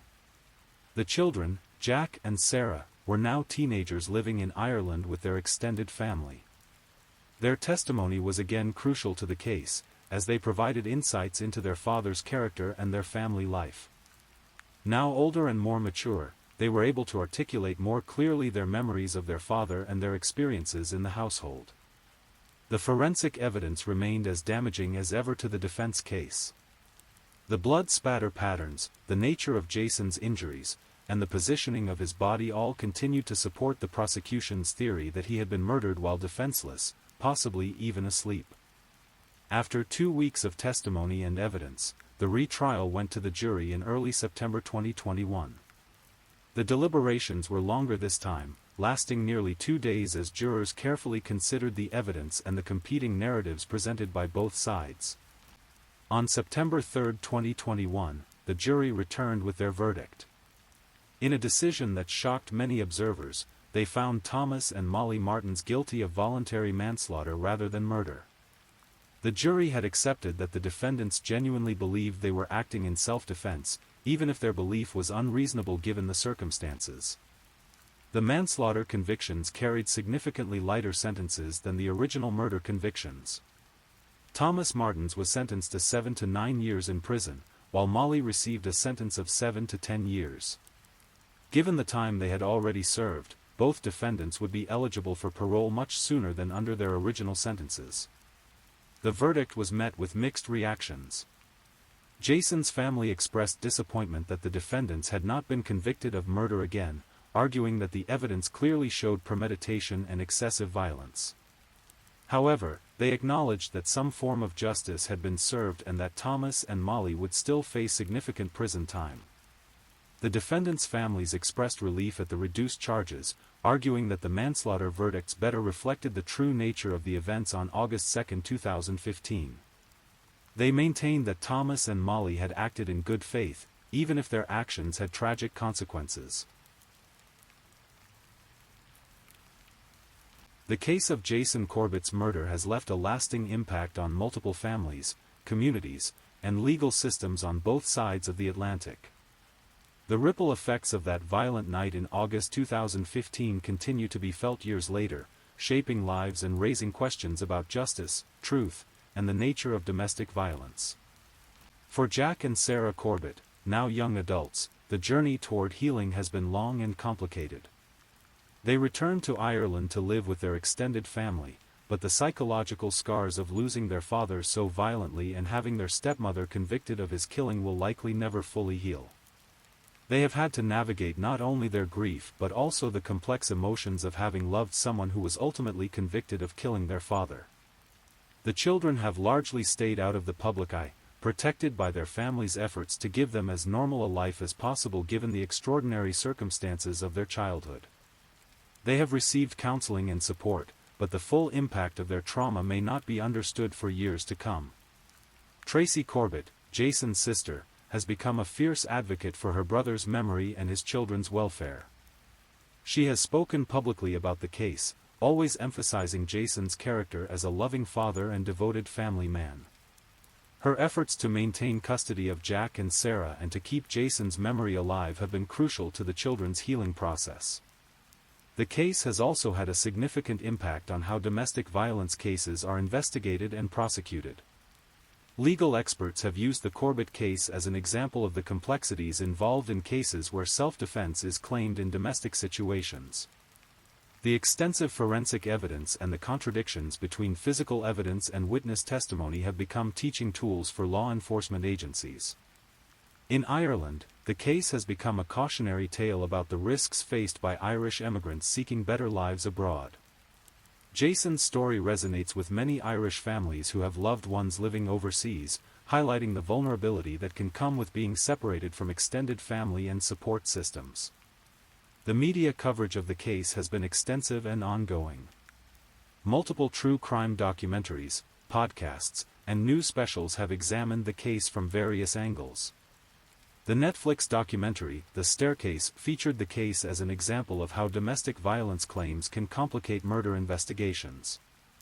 Thomas Martins, the former FBI agent, has become a symbol of how law enforcement training can be both an asset and a liability in personal situations. His decades of experience investigating crimes and assessing threats may have made him more likely to see danger where none existed, or alternatively, may have given him unique insights into the reality of domestic violence that others missed. The case has also raised questions about the role of family members in domestic disputes. Thomas's involvement in his daughter's marriage problems and his presence in the house on the night of the murder have sparked debates about when family intervention is appropriate and when it becomes dangerous meddling. For the legal community, the case has highlighted the challenges of prosecuting domestic violence cases and the complexities of self-defense claims. The difference between the original murder convictions and the eventual manslaughter verdicts illustrates how the same evidence can be interpreted differently by different juries under different circumstances.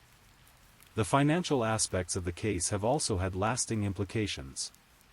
The legal battles over Jason's estate, life insurance, and the costs of multiple trials have consumed resources that might otherwise have supported Jack and Sarah's education and future. The economic impact of violent crime extends far beyond the immediate victims, affecting entire families for generations. As Thomas and Molly Martins serve their sentences, questions remain about their eventual release and reintegration into society. Both will be middle-aged when they complete their prison terms, facing the challenge of rebuilding their lives after being convicted of killing a family member. The stigma of their convictions will follow them forever, affecting their employment prospects, relationships, and social standing. The case of Jason Corbett's murder defies easy categorization or simple moral judgments. It is a story without clear heroes or villains, a tragedy that emerged from a complex web of family dynamics, cultural differences, and human frailties. Even after 2 trials and extensive investigation, fundamental questions about that night in August 2015 remain unanswered. Was Jason Corbett a loving father who died protecting his family, or was he a controlling husband whose abuse finally provoked a desperate response? Were Thomas and Molly Martin's cold-blooded killers who planned and executed a brutal murder, or were they family members who genuinely believed they were fighting for their lives? The truth, as is often the case in real life, is likely more complex than either narrative suggests. Jason was probably neither the perfect father his family remembers nor the abusive monster his killers described. Thomas and Molly were likely neither calculating murderers nor innocent victims acting purely in self-defense. What is certain is that a man died violently in his own home, leaving behind 2 young children who will spend the rest of their lives trying to understand why. What is certain is that multiple families were destroyed by the events of one night, with consequences that will ripple through generations. The case serves as a reminder of how quickly domestic situations can escalate beyond anyone's control, how miscommunication and misunderstanding can lead to irreversible tragedy, and how the truth can be elusive even when examined under the intense scrutiny of the criminal justice system. Perhaps most importantly, the case highlights the vulnerability of children in complex family situations. Jack and Sarah Corbett were the real victims of this tragedy, losing their father and having their family destroyed through no fault of their own. Their resilience and their ability to build new lives in the aftermath of such trauma is perhaps the most hopeful aspect of this otherwise devastating story. As we close this examination of the Jason Corbett case, we are left with more questions than answers, more tragedy than justice, and more complexity than any simple narrative can contain. It is a reminder that real life rarely provides the clear resolutions we seek in our stories, and that sometimes the most we can hope for is to learn from tragedy in ways that might prevent similar devastating events in the future. The quiet streets of Walburg, North Carolina, have returned to their peaceful routine, but the memory of what happened in one house on one terrible night serves as a permanent reminder that violence can erupt anywhere, anytime, with consequences that echo across oceans and through generations. In the end, Jason Corbett's story is not just about one man's tragic death, but about the fragility of family, the complexity of truth, and the enduring power of love to survive even the most devastating circumstances. His children carry his memory forward, and perhaps that is the closest thing to justice that this complicated case will ever provide. Please, I'm just putting it out there, if you're still awake and listening, drop a comment. Let me know where you're tuning in from, the time in your part of the world, or just say something to let me know you're still with me. And of course, if you haven't already, like this video and subscribe so you don't miss the next true crime story for sleep. Now, let's move on to our third story.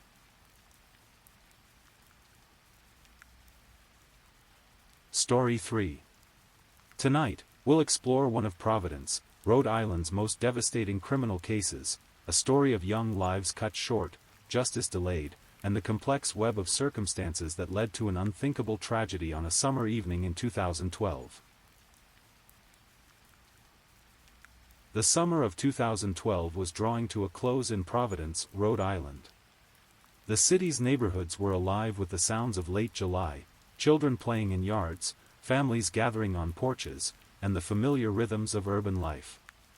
But on the evening of July 30th, in an apartment on General Street, 3 young lives would be extinguished in an act of violence that would shake the community to its core and begin a legal odyssey spanning more than a decade. This is the story of Shamika Barros, Damian Colon, and Michael Martin, 3 individuals whose paths crossed in the most tragic of circumstances, and the complex investigation that followed their deaths. To understand this case, we must first understand the people at its center. Shamika Barros was just 22 years old, a young mother navigating the challenges of early adulthood. Those who knew her described her as someone trying to build a life for herself and her family. In many ways, she represented the hopes and struggles of countless young people in urban America, working to create stability while facing the everyday pressures of life in the city. Damian Colon was her boyfriend, a young man whose life had become intertwined with Shamika's as they faced the future together. Like many couples their age, they were learning to navigate relationships, responsibilities, and the complexities of young love in challenging circumstances. Michael Martin, the third victim, was a friend, someone whose presence in that apartment that evening would prove fatal. He was there, perhaps, for nothing more than companionship, unaware that he was walking into a situation that would end his life. These were not strangers to tragedy or hardship, but ordinary young people whose lives were cut short by an act of violence that seemed to come from nowhere. Their stories remind us that behind every crime statistic are real people with dreams, fears, and people who loved them. Providence in 2012 was a city in transition. Rhode Island's capital, with its rich history and struggling economy, was home to neighborhoods where poverty and hope coexisted in complex ways. General Street, where the tragedy occurred, was one of many residential areas where working families lived alongside those struggling with economic hardship and the social challenges that often accompany it. The apartment where Shamika, Damian, and Michael lost their lives was typical of many rental properties in urban Providence, modest accommodations that represented home to many residents trying to make their way in the world. It was a place where life was lived quietly, where neighbors knew each other by sight if not by name, and where the routine rhythms of daily existence provided a sense of normalcy and community. On the evening of July 30th, this ordinary setting would become the stage for an extraordinary tragedy. The details of what happened that evening emerged slowly through police investigation and court proceedings that would stretch over many years. According to investigators, what began as a planned robbery escalated into something far more sinister and devastating. The perpetrators were young, teenagers whose decisions that night would destroy not only the lives of their victims but their own futures as well. The planning was relatively simple: enter the apartment, take what they could, and leave. But somewhere in the execution of this plan, something went terribly wrong. When police arrived at the scene, they found 3 young people dead from gunshot wounds. The apartment told the story of violence that had erupted quickly and devastatingly. There were signs of a struggle, evidence of the terror that must have filled those final moments, and the unmistakable aftermath of lives ended too soon. The investigation that followed revealed a crime that was both calculated and chaotic. The perpetrators had targeted the apartment specifically, believing they would find drugs or money there. Whether this belief was accurate or simply the product of street rumors and teenage speculation would become part of the complex narrative that investigators would piece together over the coming months. Providence Police Department detectives faced a challenging case from the outset. Triple homicides are relatively rare, and the apparent randomness of the violence made it difficult to establish clear motives or identify suspects immediately. The investigators had to work backwards from the crime scene, following forensic evidence and witness statements to build a picture of what had happened and who was responsible. The neighborhood where the crime occurred was not one where residents readily cooperated with police investigations. Years of tension between law enforcement and community members, combined with legitimate fears about retaliation, meant that getting people to talk required patience and persistence. Detectives spent countless hours canvassing the area, following up on tips, and building relationships with potential witnesses. The forensic evidence from the scene was crucial. Ballistics experts analyzed bullet trajectories and weapon characteristics, while crime scene investigators documented every detail of the apartment where the murders occurred. This physical evidence would eventually become key to identifying and prosecuting the perpetrators, but processing it took time during which the killers remained free and the community remained on edge. As days turned into weeks, the pressure on investigators intensified. The families of the victims deserved answers, the community demanded justice, and the police department faced criticism for the lack of immediate arrests. But solid police work cannot be rushed, and the detectives were building a case that would need to withstand the scrutiny of the court system. By August 2012, investigators had developed enough evidence to make arrests. The breakthrough came through a combination of forensic evidence, witness statements, and good old-fashioned detective work. The suspects were teenagers, 16 and 17 years old, whose youth made the case even more shocking to the community. The arrest of juveniles in such a serious crime raised immediate questions about how the case would be prosecuted. Under Rhode Island law, the Attorney General's office had the option to seek to try the defendants as adults, given the severity of the charges. This decision would prove crucial to the eventual outcome of the case and represented one of the first major legal hurdles in what would become a protracted series of court proceedings. The suspects were identified as members of a loose group of teenagers who had planned the robbery together. As more details emerged, it became clear that this was not a spur-of-the-moment crime but rather something that had been discussed and planned, however poorly, in advance. The decision to bring weapons to what was supposed to be a simple robbery would prove to be the fatal error that transformed a property crime into a triple homicide. The initial arrests were just the beginning. Over the following months, investigators continued to build their case and identify additional suspects who had played roles in planning or executing the crime. Eventually, 4 individuals would be charged in connection with the murders: Quandel Husband, Russell Burrell, Timothy DeBrito, and Donovan Hall. The decision to prosecute the juvenile defendants as adults was controversial but not surprising given the severity of the charges. Attorney General Peter Kilmartin announced that his office would seek adult prosecution, arguing that the nature of the crime warranted the most serious possible legal response.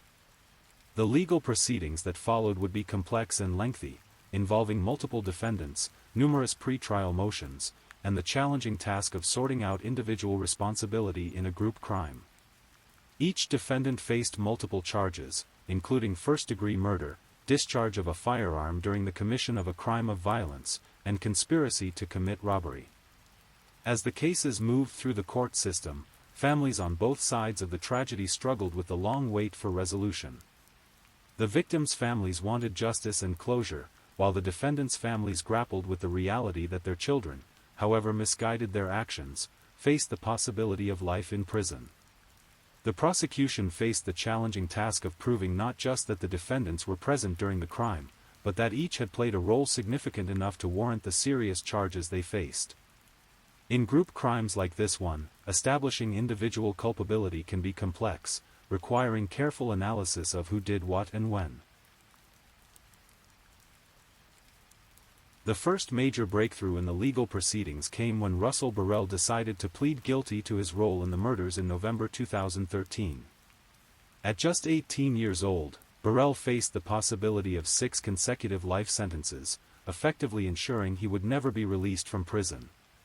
Burrell's guilty plea was significant not just for his own case, but for the prosecution of the other defendants. His cooperation with investigators provided crucial insight into how the crime was planned and executed, and his testimony would prove valuable in the trials of his co-defendants. In March 2014, Timothy DeBrito, who was 28 years old at the time of his arrest and therefore the oldest of the defendants, also pleaded guilty to murder charges.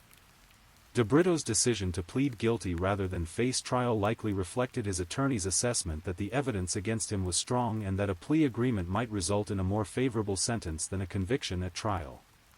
The case against Quandel Husband proceeded to trial in July 2014. The 3-week trial was emotionally charged, with family members of the victims attending daily proceedings and the defendant's family hoping for an outcome that might spare him from life in prison. The prosecution methodically presented evidence linking Husband to the crime, including forensic evidence, witness testimony, and the statements of his co-defendants who had already pleaded guilty. The jury deliberated for several days before returning guilty verdicts on all charges: 3 counts of first-degree murder, 3 counts of discharge of a firearm during the commission of a crime of violence resulting in death, and 1 count of conspiracy to commit robbery.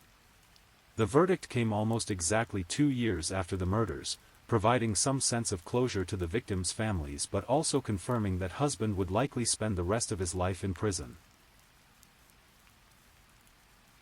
In December 2014, Superior Court Justice Robert D. Krause sentenced Quandel husband to consecutive life sentences plus 10 years. At just 18 years old, husband was facing the reality that he would almost certainly never be released from prison.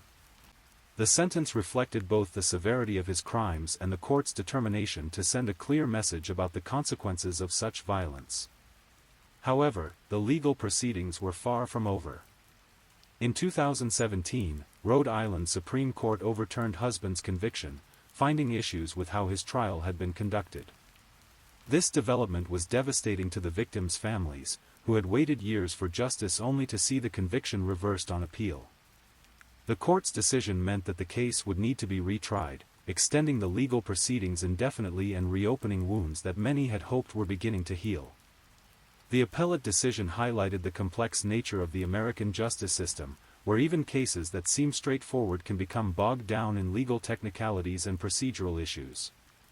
While the appeals process is designed to protect defendants' rights and ensure fair trials, it can also create additional trauma for victims' families who must relive the crime through multiple court proceedings.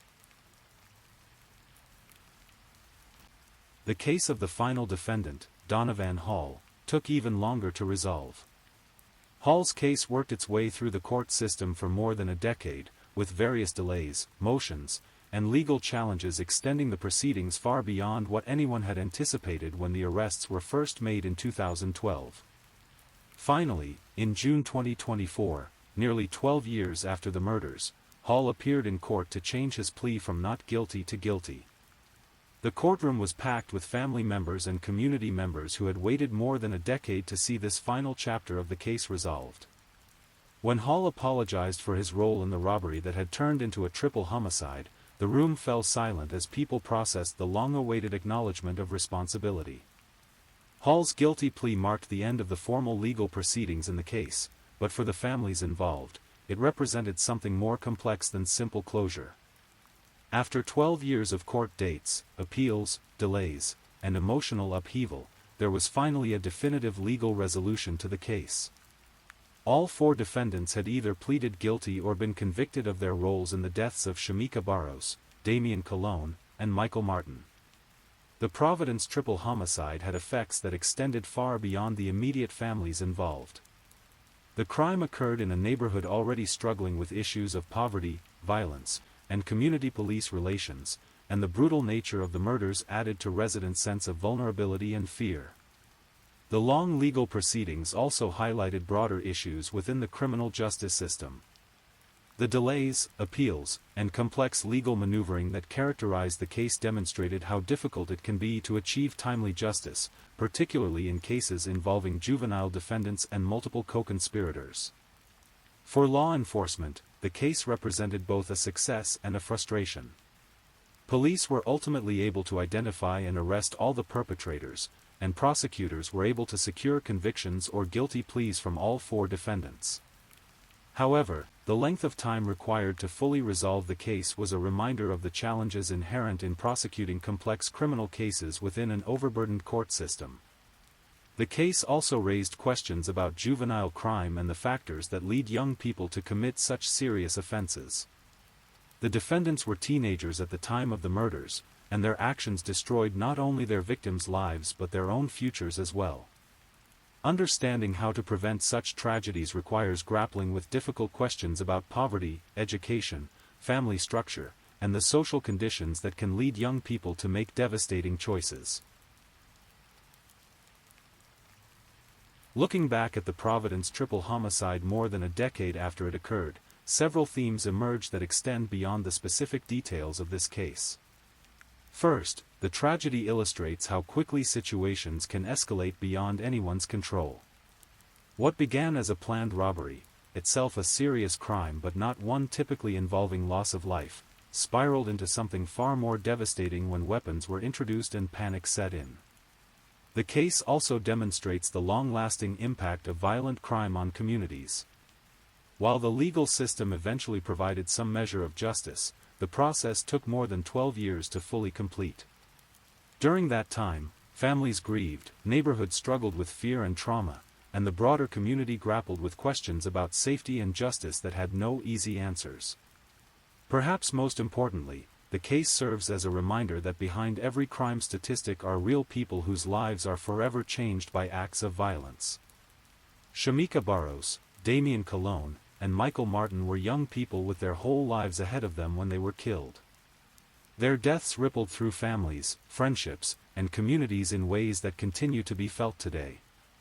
The four defendants, too, were real people whose lives were fundamentally altered by their decisions that night in July 2012.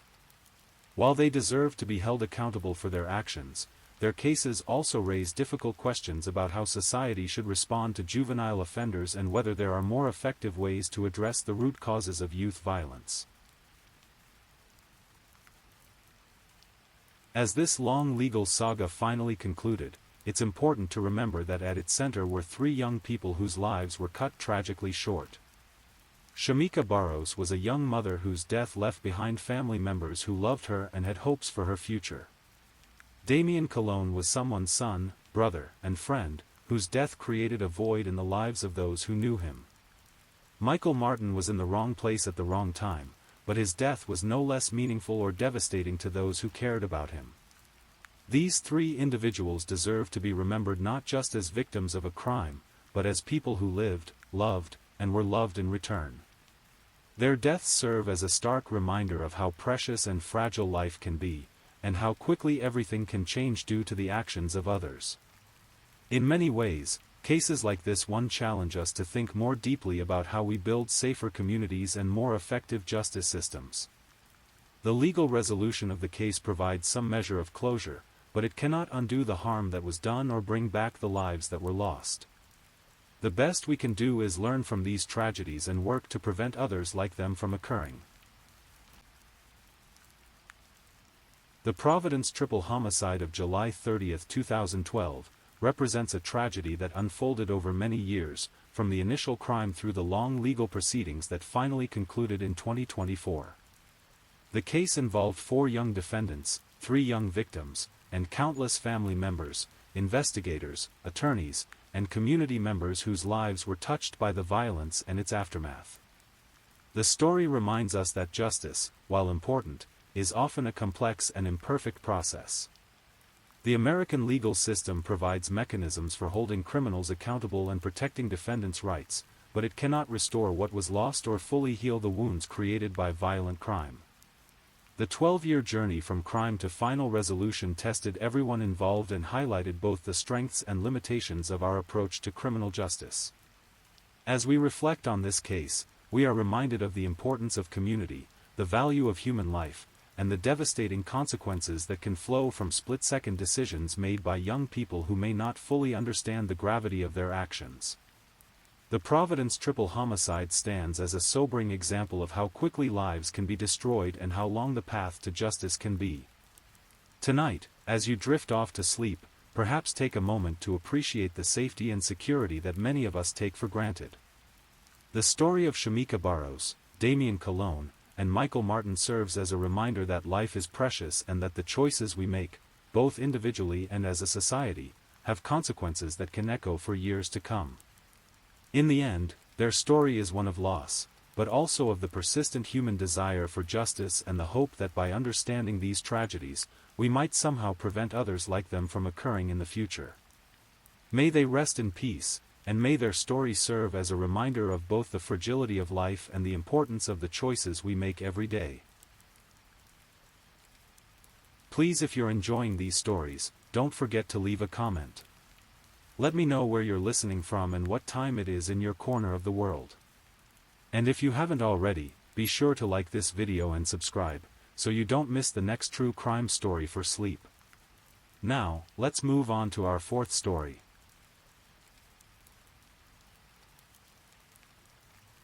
Story 4. Tonight, we journey to the quiet hills of New Hampshire, where beneath the peaceful facade of small-town America, a darkness would emerge that would shake an entire community to its core. This is the story of Kimberly Cates, a dedicated nurse and loving mother whose life was cut tragically short in one of the most senseless crimes in New Hampshire's history.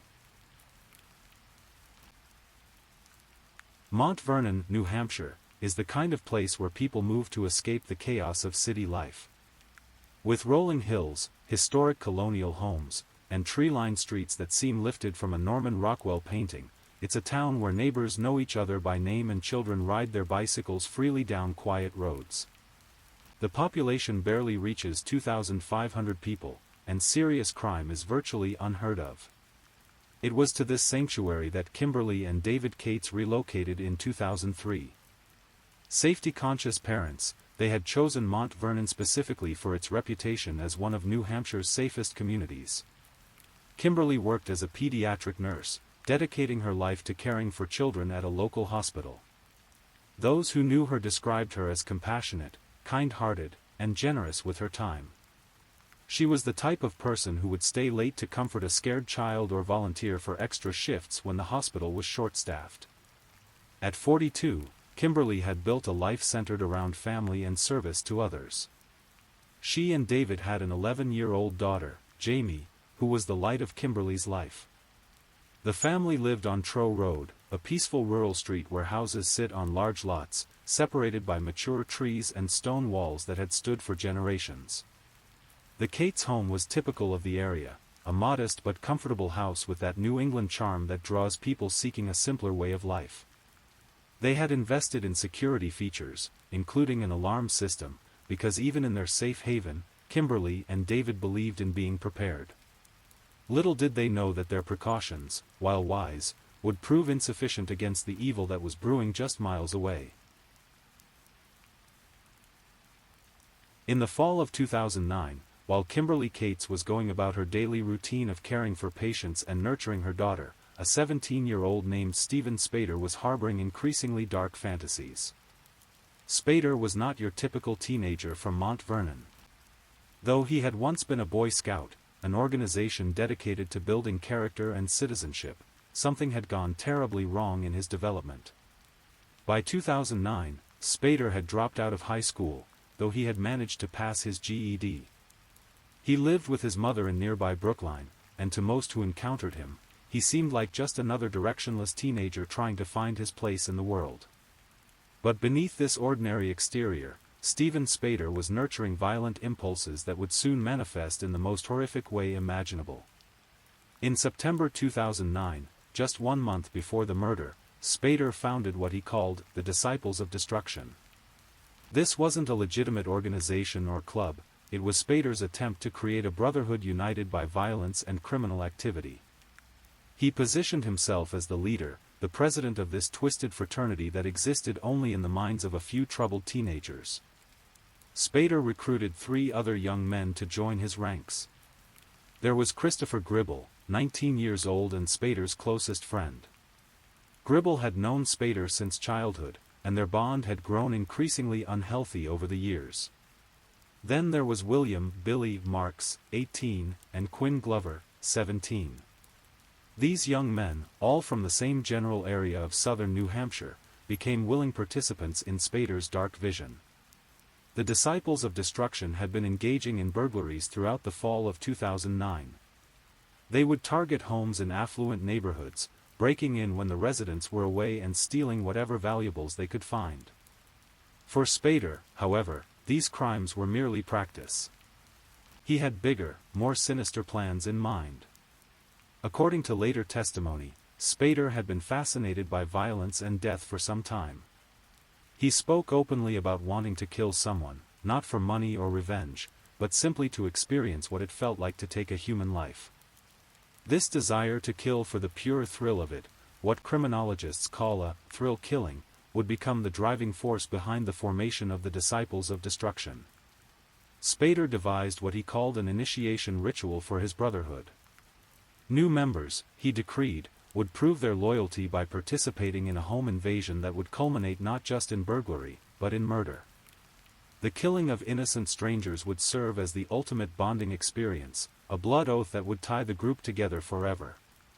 As October 2009 progressed, Spader became increasingly insistent that the time had come to move beyond simple theft.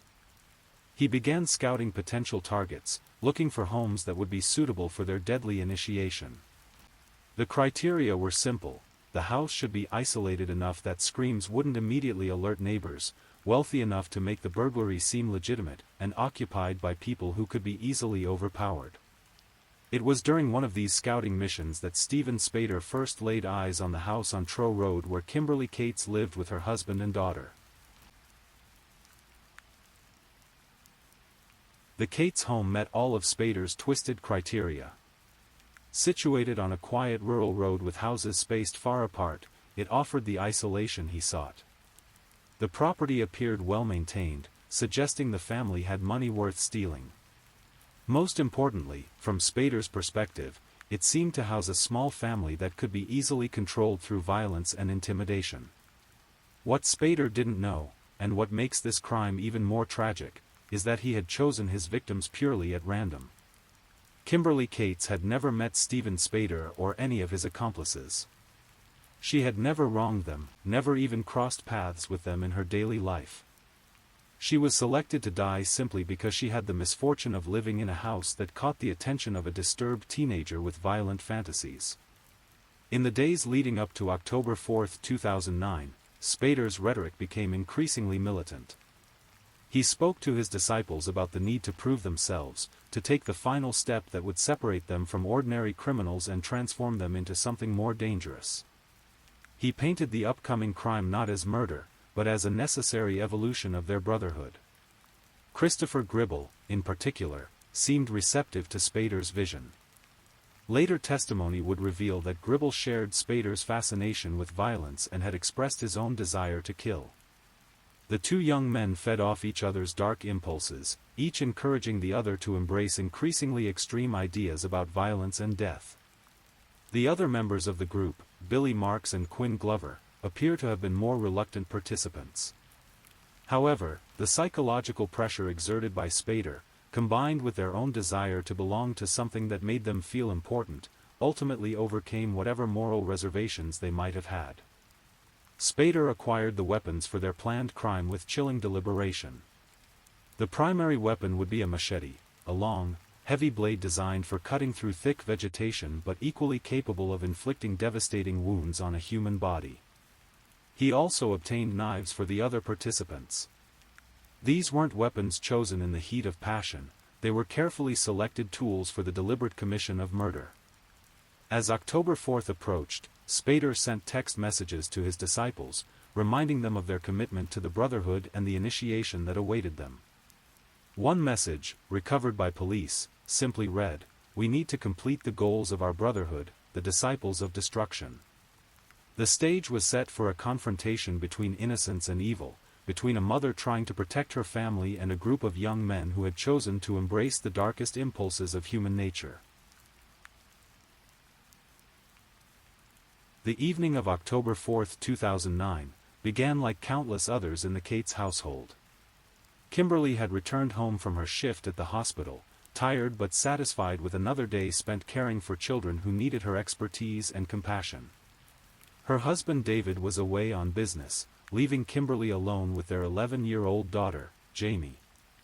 For a single mother spending the evening alone with her child, this might have been a cause for concern in some neighborhoods. But in Mount Vernon, on their quiet street surrounded by woods and stone walls, Kimberly felt safe. She and Jamie had dinner together, watched some television, and went through the familiar routine of bedtime. Jamie brushed her teeth, changed into her pajamas, and climbed into bed in the master bedroom, where she often slept when her father was traveling. Kimberly checked the doors, set the alarm system, and settled in for the night. She had no way of knowing that just a few miles away, 4 young men were making final preparations for an assault on her family. She couldn't have imagined that her name was being spoken in hushed, excited tones by teenagers who had never met her but had decided she needed to die. At approximately 4 a.m. on October 4, Stephen Spader gathered his disciples for what he called their final initiation. They piled into a car and drove through the pre-dawn darkness toward Trow Road. As they traveled, Spader reportedly told his companions, "We're about to do the most evil thing this town has ever seen." The 4 young men were armed and prepared for violence. Spader carried his machete, while the others had knives. They also brought tools for breaking into the house and plastic bags for carrying away whatever valuables they might steal. But for Spader, at least, the theft was secondary. He was there to kill, and everything else was just window dressing to make the crime appear to be something other than pure, motiveless evil. When they arrived on Trow Road, they initially targeted a house next door to the Cates home. However, after surveying it for a few minutes, they decided it was too large and might contain too many people. In a decision that would seal Kimberly's fate, they moved on to the next house, the modest, comfortable home where a nurse and her daughter slept peacefully, unaware that death was approaching their door. The alarm system that Kimberly and David had installed proved to be no match for determined intruders. The four young men found a way to disable it and gained entry to the house without triggering any alerts.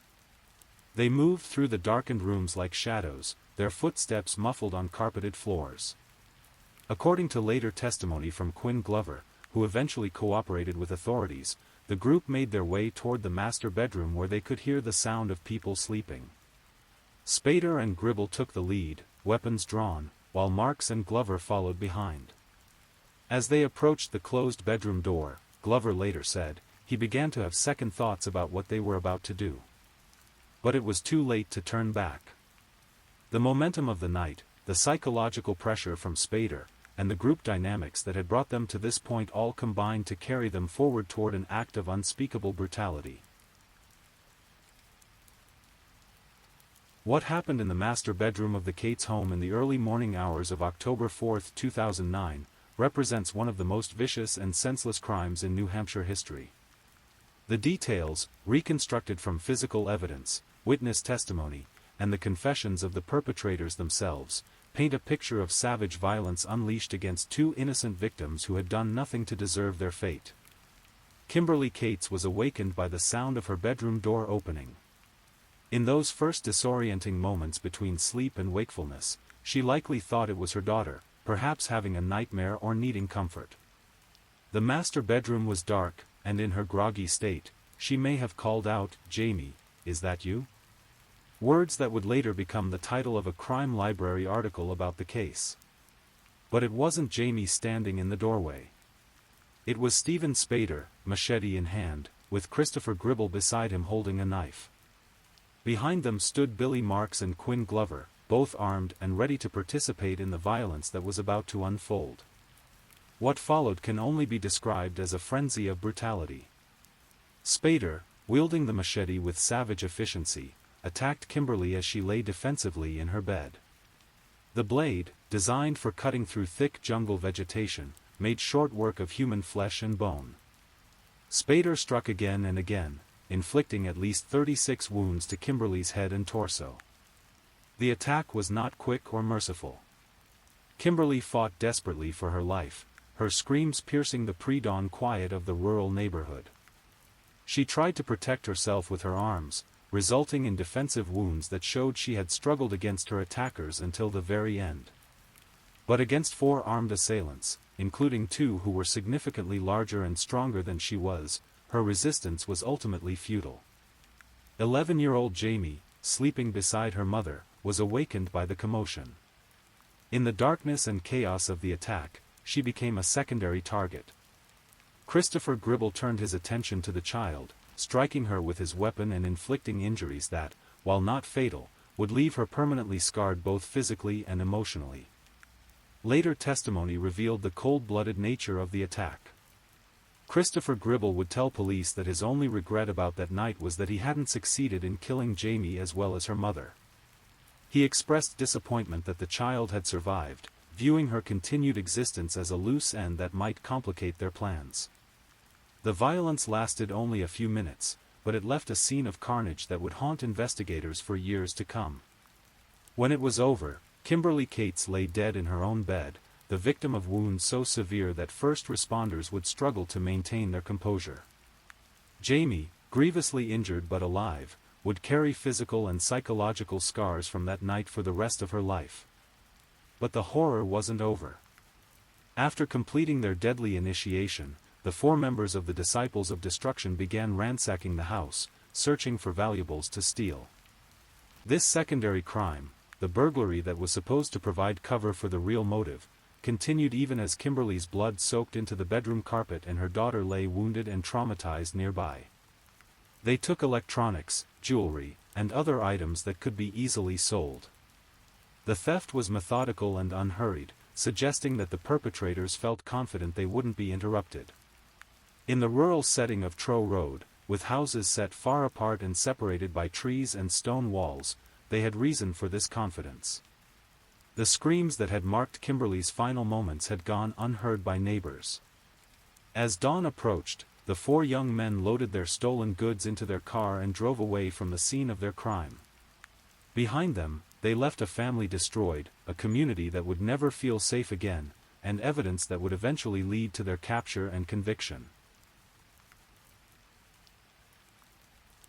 The sun rose on October 4, 2009, illuminating a crime scene that would become seared into the collective memory of Mount Vernon. But for several hours, the horror that had unfolded in the Cates home remained hidden from the world. Kimberly lay dead in her bedroom, and young Jamie, despite her severe injuries, was too weak and traumatized to call for help immediately. It wasn't until later that morning that the alarm was finally raised. Jamie, displaying the kind of courage that would define her recovery in the months and years to come, managed to reach a phone and call for help. Her call to 911, placed from the scene of her mother's murder while she herself was bleeding from multiple wounds, stands as one of the most heartbreaking pieces of evidence in the case. The first responders who arrived at the Cates home were unprepared for what they found. Mount Vernon's police department, like most small-town law enforcement agencies, dealt primarily with minor crimes, vandalism, petty theft, domestic disputes that ended with apologies and handshakes. The officers who entered the house on Trow Road that morning encountered a level of violence that belonged in urban crime statistics, not in their quiet New England community. The scene in the master bedroom was something out of a horror movie. Blood covered the walls, the floor, and the bedding. The brutality of the attack was immediately apparent from the nature of the wounds and the amount of blood at the scene. This wasn't a crime of passion that had escalated beyond control. This was deliberate, sustained violence inflicted by someone who wanted to cause as much damage as possible. Jamie was rushed to Dartmouth-Hitchcock Medical Center, where trauma surgeons worked to save her life and repair the damage inflicted by her attackers. The medical team found extensive injuries that would require multiple surgeries and months of rehabilitation. But beyond the physical trauma, doctors recognized that the psychological wounds might prove even more challenging to heal. News of the murder spread through Mount Vernon like wildfire. In a town where serious crime was virtually unknown, the brutal slaying of a beloved nurse and the attempted murder of her young daughter sent shockwaves through every household. Parents who had always felt secure letting their children play outside suddenly found themselves checking and rechecking door locks. Neighbors who had never given much thought to home security began installing alarm systems and floodlights. The investigation began immediately, led by New Hampshire State Police Major Crime Unit detectives who had been called in to handle what was clearly beyond the scope of local law enforcement capabilities. The crime scene told a story of overwhelming violence, but it also contained clues that would prove crucial in identifying the perpetrators. Physical evidence included fingerprints, DNA samples, and trace evidence left behind by the attackers. The theft of specific items provided investigators with a list of property to watch for in pawn shops and among local fences. But perhaps most importantly, the investigators recognized that this wasn't a random burglary gone wrong. The level of violence suggested that murder had been the primary motive from the beginning. Detective work in a case like this requires a delicate balance between urgent action and methodical analysis.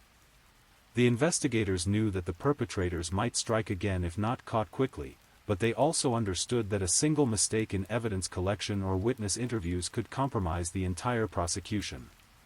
The crime scene analysis revealed several important facts. First, the intruders had gained entry through a specific method that suggested some planning and preparation rather than a spontaneous break-in. Second, the theft appeared to be secondary to the violence. Valuable items had been left behind while less valuable but more portable goods had been taken. Third, the nature of the weapons used and the pattern of the attack suggested multiple perpetrators, not a single individual. The medical examination of Jamie provided additional crucial information. Despite her traumatic injuries and the psychological shock of witnessing her mother's murder, she was able to provide some details about the attack. Her account, while limited by her age and the circumstances, helped investigators understand the timeline of events and the number of attackers involved. Within days of the murder, investigators had developed a working theory about the crime. They believed they were looking for a group of young males, probably local to the area, who had planned the attack in advance. The level of violence suggested individuals with existing violent tendencies or possible psychological disorders. The break in the case came sooner than anyone expected. Less than 24 hours after the murder, police received a tip about suspicious activity in a neighboring town. A patrol officer in Amherst had stopped two young men in a car around 5 p.m. on October 4, about 13 hours after the estimated time of the murder. The area where they were stopped had recently experienced a series of burglaries, and the officer was conducting routine checks of anyone who seemed out of place. The two men were Stephen Spader and Christopher Gribble. At the time of the stop, the officer had no reason to connect them to the Mount Vernon murder. They provided identification, answered questions politely, and were released with a warning to be careful in the area. But the officer dutifully filed a report of the contact, which would prove invaluable to investigators once they began looking at the broader pattern of criminal activity in the region. Additional tips began pouring in as news of the murder spread. Residents reported seeing unfamiliar vehicles in the area around the time of the attack. Others remembered suspicious behavior by local teenagers in the days leading up to the crime. Each piece of information was carefully catalogued and cross-referenced with other evidence. The investigation took a dramatic turn when Quinn Glover, the youngest member of the Disciples of Destruction, began having second thoughts about his participation in the crime. The psychological burden of what he had witnessed and participated in proved too much for the 17-year-old to bear. Within days of the murder, he began dropping hints to friends and family members about his involvement in something terrible.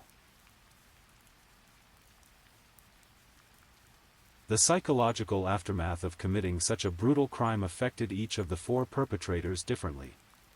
For Stephen Spader, the murder appeared to have provided exactly the thrill he had been seeking. Friends and acquaintances later reported that he seemed energized and excited in the days following October 4, as if he had accomplished something significant. Christopher Gribble's reaction was similar. He showed no signs of remorse or regret, instead expressing disappointment that Jamie had survived the attack. This lack of empathy and apparent enjoyment of violence would become key factors in understanding his psychological profile and ultimate prosecution. Billy Marks seemed to retreat into himself after the crime. While he had participated in the attack, he appeared to be struggling with what he had done. His behavior in the days following the murder was described by those who knew him as increasingly erratic and withdrawn. But it was Quinn Glover's reaction that would ultimately lead to the group's downfall. The youngest member of the Disciples of Destruction found himself unable to cope with the guilt and trauma of what he had witnessed. Unlike his co-conspirators, Glover seemed to understand the enormity of what they had done and the impact it would have on the victims, their family, and the community. Glover's psychological distress manifested in various ways. He had trouble sleeping, experienced nightmares when he did sleep, and found himself unable to concentrate on normal activities. Friends noticed changes in his behavior and began asking questions about what was wrong. The pressure became too much when Glover learned more details about Kimberly Cates and her family. Through news reports and community discussions, he discovered that their victim had been a pediatric nurse who had dedicated her life to helping sick children. He learned about Jamie's struggle to recover from her injuries and the psychological trauma she was enduring.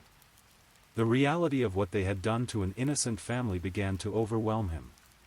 On October 8, just 4 days after the murder, Glover made a decision that would change everything.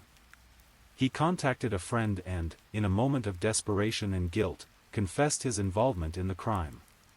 The friend, recognizing the seriousness of what he was hearing, convinced Glover that he needed to contact the authorities. The call to police came on October 9.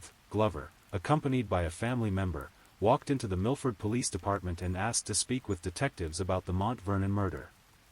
His confession provided investigators with the break they had been hoping for, but it also revealed details about the crime that were far more disturbing than they had initially imagined. Glover's account of the attack was comprehensive and damning. He identified his 3 co-conspirators, described the planning that had gone into the crime, and explained the twisted ideology behind the Disciples of Destruction. He detailed how Stephen Spader had recruited the group members and convinced them to participate in what he called an initiation ritual involving murder. Perhaps most importantly, Glover's confession revealed the true motive behind the crime. This hadn't been a burglary gone wrong or a case of mistaken identity. It had been a deliberate, premeditated murder committed purely for the thrill of killing and to bond the group together through shared violence. Armed with Quinn Glover's detailed confession and the physical evidence collected from the crime scene, investigators moved quickly to arrest the remaining 3 members of the Disciples of Destruction. The arrests would take place over the course of several days, as police carefully coordinated their actions to prevent any of the suspects from fleeing or destroying evidence. Stephen Spader was arrested first, taken into custody at his mother's home in Brookline on October 10, 2009. Police arrived with a warrant and found Spader surprisingly calm and cooperative during the arrest process. He didn't deny his involvement in the crime, instead asking when he would be able to speak with a lawyer. Christopher Gribble was arrested shortly afterward at his residence.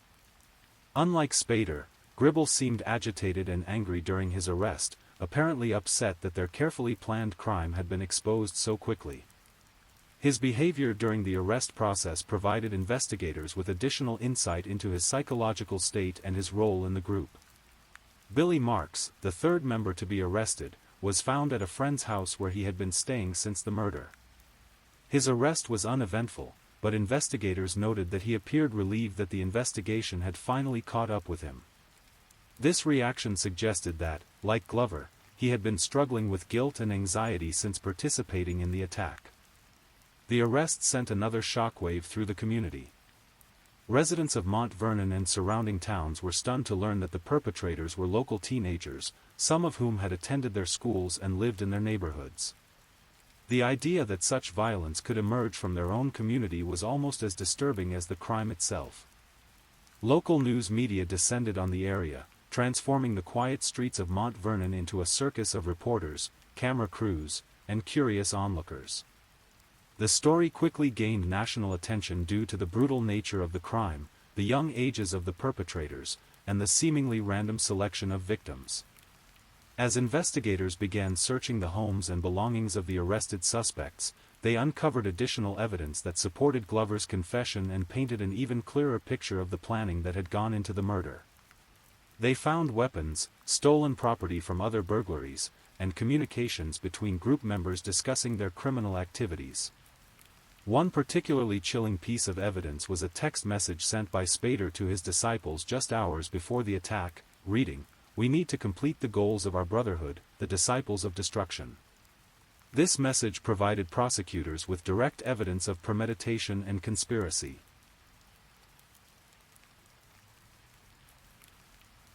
The arrest of 4 teenagers for one of New Hampshire's most brutal murders set the stage for a legal proceeding that would captivate the state and raise difficult questions about juvenile justice, the death penalty, and the nature of evil itself.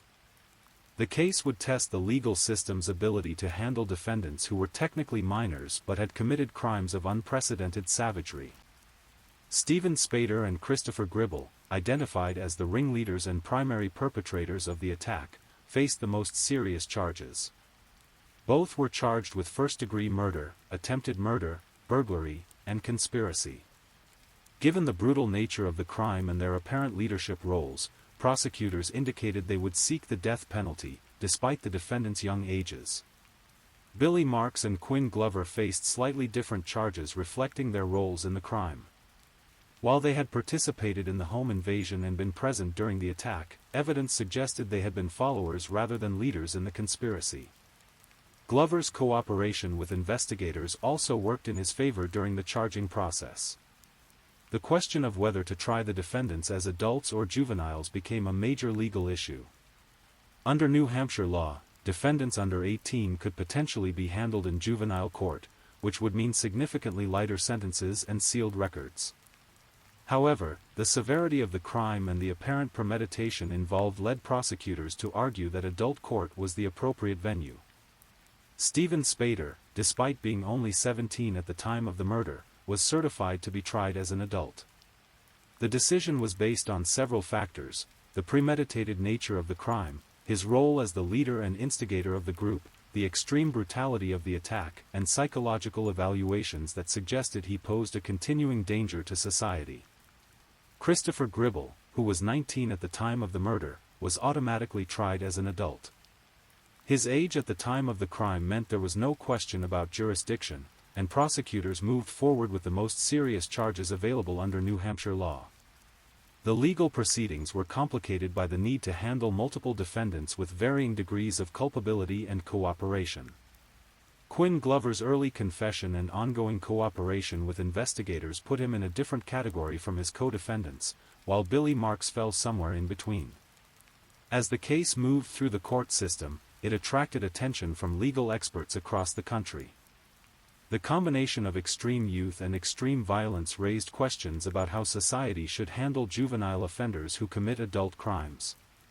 The case would become a touchstone in debates about juvenile justice reform and the appropriateness of life sentences for minors. Understanding how 4 teenagers could commit such a brutal and seemingly senseless crime required extensive psychological evaluation of each defendant. Court-ordered mental health assessments would reveal disturbing patterns of thought and behavior that helped explain, though not excuse, their actions on October 4, 2009.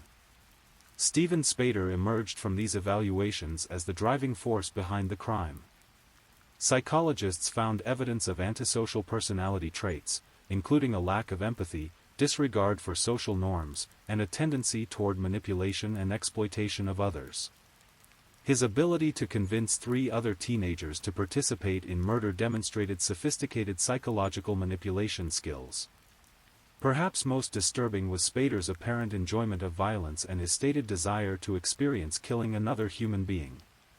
Unlike many criminals who commit violent acts in moments of passion or desperation, Spader had methodically planned the murder as a way to satisfy his curiosity about death and his desire for psychological dominance over others.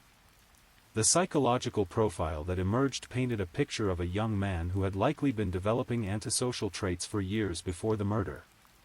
His history as a Boy Scout initially seemed inconsistent with his later behavior, but experts noted that individuals with antisocial personality disorder often excel at presenting a false facade of normalcy and even virtue. Christopher Gribble's psychological evaluation revealed similar patterns, though with some important differences. Like Spader, he showed a lack of empathy and apparent enjoyment of violence. However, his psychological development seemed more influenced by his relationship with Spader than by independent antisocial traits. The concept of folie à deux, a shared psychosis between 2 individuals, became relevant to understanding the Spader-Gribble relationship. Their long friendship had apparently allowed them to reinforce each other's violent fantasies and antisocial impulses, creating a feedback loop that escalated their behavior beyond what either might have done alone. Billy Marks and Quinn Glover presented different psychological profiles. Both showed evidence of susceptibility to peer pressure and a desire to belong to a group, even when that group was engaged in criminal activity. However, their post-crime behavior and psychological reactions suggested they retained normal empathy and moral reasoning abilities.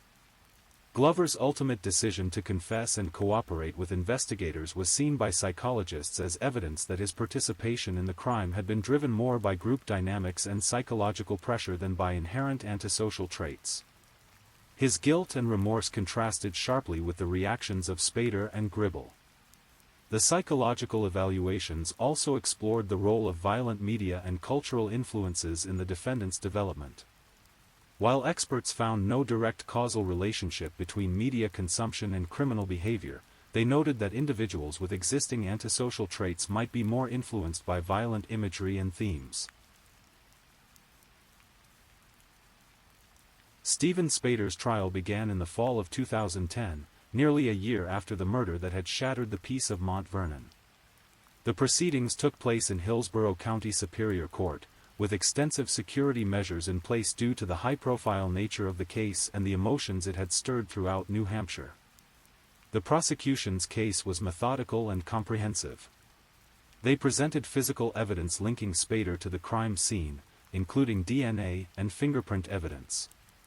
They played recordings of phone calls and text messages that demonstrated premeditation and conspiracy. Most damaging of all, they presented the testimony of Quinn Glover, who provided a detailed, first-hand account of the planning and execution of the murder. Glover's testimony was the centerpiece of the prosecution's case against Spader. Speaking in a quiet, sometimes trembling voice, the young man described how Spader had recruited him into the Disciples of Destruction and gradually escalated the group's criminal activities from burglary to murder. He recounted Spader's statements about wanting to kill someone for the experience and his insistence that murder would serve as the ultimate initiation ritual for their brotherhood. The most chilling moments of Glover's testimony came when he described the attack itself. He testified that Spader had wielded the machete with apparent enthusiasm, striking Kimberly Cates repeatedly even after she was clearly deceased. He described how Spader had shown no emotion during the attack beyond what appeared to be excitement and satisfaction. The defense faced an almost impossible task.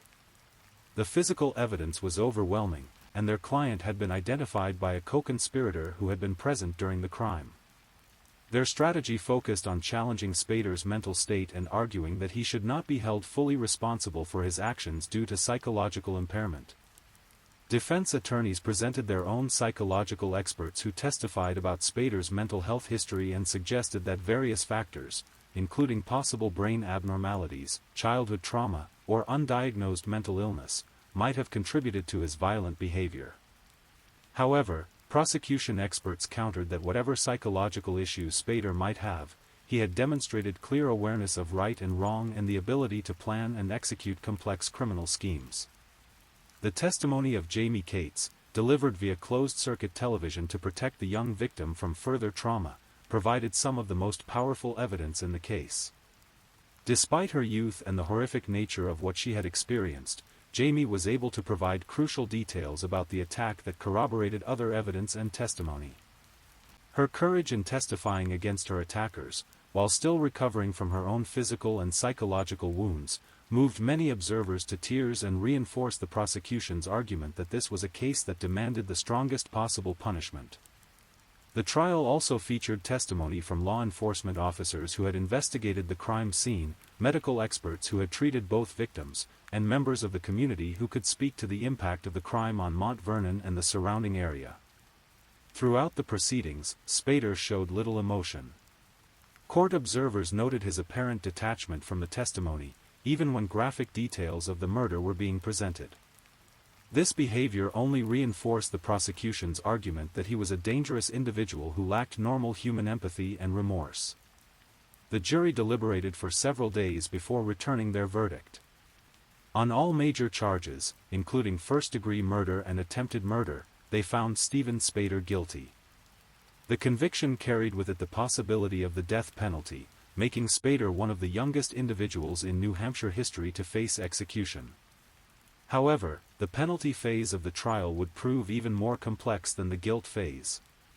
Defense attorneys argued that Spader's youth, despite his legal status as an adult, should be considered a mitigating factor that precluded the death penalty.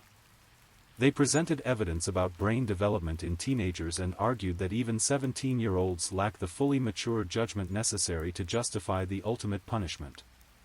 The prosecution countered that the extraordinary brutality and premeditation of the crime outweighed any consideration of Spader's age. They argued that someone capable of planning and executing such a vicious attack posed an ongoing threat to society that could only be addressed through the death penalty. After extensive deliberation, the jury sentenced Steven Spader to life in prison without the possibility of parole. While this fell short of the death penalty the prosecution had sought, it ensured that Spader would never again be free to harm innocent people. The sentence was seen by many as a just resolution that balanced the severity of the crime with recognition of the defendant's youth. Christopher Gribble's trial followed shortly after Spader's conviction, and in many ways, it proved even more disturbing than the proceedings against the group's acknowledged leader. While Spader had been portrayed as a master manipulator who had convinced others to participate in his violent fantasies, Gribble emerged as an individual who had embraced the violence for his own psychological gratification. The prosecution's case against Gribble relied heavily on the same evidence that had convicted Spader, including Quinn Glover's testimony about the planning and execution of the murder. However, new details emerged during Gribble's trial that painted an even darker picture of his involvement in the crime. Witnesses testified that Gribble had expressed disappointment that Jamie Cates had survived the attack. Unlike some criminals who might feel relief that a child had been spared, Gribble reportedly viewed her survival as a failure on his part and expressed regret that he hadn't finished what he had started. This testimony revealed a level of callousness that shocked even seasoned court observers. The idea that someone could regret not succeeding in murdering an 11-year-old child demonstrated a complete absence of normal human empathy and moral reasoning. Gribble's defense team faced the same challenging circumstances that had confronted Spader's attorneys. The physical evidence was overwhelming, and their client had been identified by multiple witnesses and co-conspirators. Their strategy focused on arguing that Gribble had been unduly influenced by Spader and that his participation in the crime was the result of psychological manipulation rather than independent criminal intent. However, this defense was undermined by evidence of Gribble's own violent tendencies and his apparent enthusiasm for the attack. Witnesses testified that he had spoken about violence and death with apparent fascination long before meeting Spader, suggesting that his participation in the murder reflected his own psychological inclinations rather than simple susceptibility to peer pressure. The prosecution painted Gribble as an equal partner in the crime rather than a follower. They argued that his relationship with Spader was one of mutual reinforcement of violent impulses rather than manipulation of an unwilling participant. Evidence of his post-crime behavior, particularly his expressed regret about Jamie's survival, supported this characterization. Like Spader, Gribble showed little emotion during his trial. Court observers noted his apparent indifference to the testimony about his victim's suffering and his lack of visible remorse for his actions. This behavior pattern reinforced expert testimony about his antisocial personality traits and his potential for future violence. The jury found Christopher Gribble guilty on all major charges. Like Spader, he faced the possibility of the death penalty, and the prosecution made similar arguments about the extraordinary nature of the crime and the need for the ultimate punishment. However, the penalty phase revealed some differences between Gribble and Spader that would prove significant. While both had been 19 at the time of the murder, Gribble had turned 19 shortly before the crime. Defense attorneys were able to present evidence about Gribble's psychological development that suggested greater susceptibility to influence and less sophisticated criminal planning abilities. Ultimately, the jury sentenced Christopher Gribble to life in prison without the possibility of parole. While this matched Spader's sentence, the reasoning behind it reflected the jury's recognition that Gribble, while equally culpable for the murder itself, had been less central to the overall conspiracy that led to the crime. The cases of Billy Marks and Quinn Glover were resolved through plea agreements that reflected their lesser roles in the conspiracy and, in Glover's case, his cooperation with investigators. These resolutions allowed the community to avoid additional lengthy trials while ensuring that all participants in the crime faced appropriate consequences for their actions. Quinn Glover's cooperation with investigators and his obvious remorse for his participation in the murder worked significantly in his favor during plea negotiations. His decision to confess and testify against his co-conspirators demonstrated both moral courage and a recognition of the enormity of what they had done. Glover ultimately pleaded guilty to conspiracy to commit murder and burglary charges in exchange for a sentence that would allow for the possibility of parole after serving a significant portion of his prison term. The agreement reflected the prosecution's recognition that his testimony had been crucial to securing convictions against Spader and Gribble, while also acknowledging that he had played a secondary role in planning and executing the crime. Billy Marks also reached a plea agreement, though his sentence was somewhat harsher than Glover's due to his more active participation in the attack and his failure to cooperate with investigators as quickly as Glover had. His sentence ensured substantial prison time while holding open the possibility of eventual release if he demonstrated genuine rehabilitation. The resolution of these cases brought a measure of closure to the legal proceedings, though the emotional and psychological impact of the crime continued to reverberate through the community and the lives of those affected by it.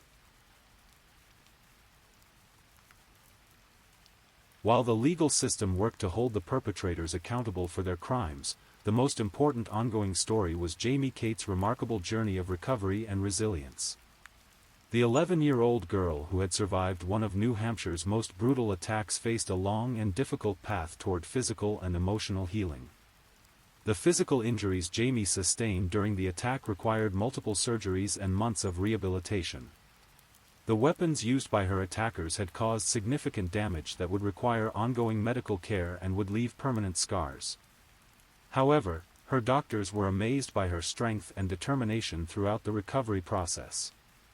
Far more challenging than the physical recovery was the psychological trauma of witnessing her mother's murder and nearly losing her own life. Jamie required extensive therapy to help her process what she had experienced and develop coping mechanisms for dealing with the ongoing effects of the trauma. The community rallied around Jamie and her father David in ways that demonstrated the best of human nature in response to the worst. Fundraising efforts provided financial support for medical expenses and long-term care. Local businesses donated services and goods to help the family during their time of crisis. Neighbors and friends provided emotional support and practical assistance with daily needs. Perhaps most importantly, Jamie's courage in testifying against her attackers demonstrated a level of bravery that inspired people far beyond Mount Vernon. Her willingness to face the individuals who had destroyed her family and nearly killed her showed a strength of character that belied her young age. As she grew older, Jamie became an advocate for victims' rights and worked to help other young people who had experienced trauma. Her transformation from victim to survivor to advocate represented one of the few positive outcomes to emerge from this tragic case. Her father David also became involved in advocacy work, speaking about the impact of violent crime on families and communities. Together, they worked to ensure that Kimberly's memory would be honored not just through the prosecution of her killers, but through efforts to prevent similar tragedies from occurring in the future. The murder of Kimberly Cates fundamentally changed Mount Vernon in ways that extended far beyond the immediate impact on the victim's family. A community that had prided itself on safety and security was forced to confront the reality that evil could emerge from within its own boundaries. In the immediate aftermath of the crime, many residents struggled with feelings of vulnerability and fear. The random nature of the attack, the fact that Kimberly had been targeted simply because she lived in a house that caught the attention of her killers, made everyone feel potentially at risk. Parents who had always felt comfortable letting their children play outside suddenly found themselves constantly worried about their safety. The revelation that the perpetrators were local teenagers added another layer of shock and dismay. These weren't strangers who had traveled from distant cities to commit their crimes, they were young men who had grown up in the same communities as their victims. Some had attended local schools, participated in community activities, and seemed like ordinary teenagers to those who knew them. This proximity forced the community to grapple with difficult questions about how such violence could develop undetected in their midst. Parents wondered whether they truly knew their own children. Teachers and youth leaders questioned whether they had missed warning signs that might have prevented the tragedy. However, the community's response also demonstrated remarkable resilience and solidarity. The outpouring of support for Jamie and David Cates showed Mount Vernon at its best.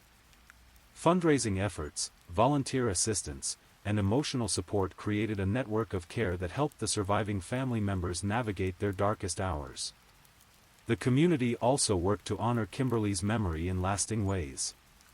Memorial funds were established to support causes she had cared about, particularly programs that helped children and families in crisis. Her colleagues at the hospital created scholarships for nursing students who demonstrated her commitment to pediatric care.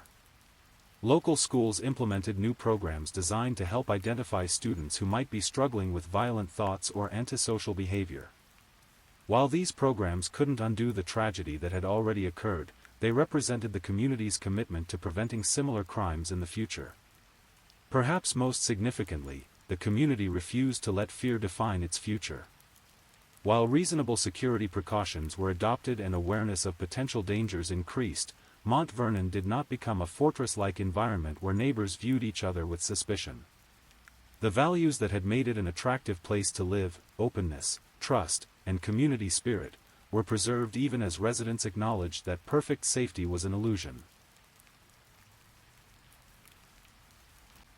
The murder of Kimberly Cates raised important questions that extended far beyond the borders of Mount Vernon. Legal experts, criminologists, and social scientists studied the case to better understand how such extreme youth violence develops and how it might be prevented in the future. One area of particular focus was the role of group dynamics in facilitating violence that individual participants might not have committed on their own. The concept of the disciples of destruction as a vehicle for escalating criminal behavior provided insights into how peer pressure and group identity can override individual moral reasoning.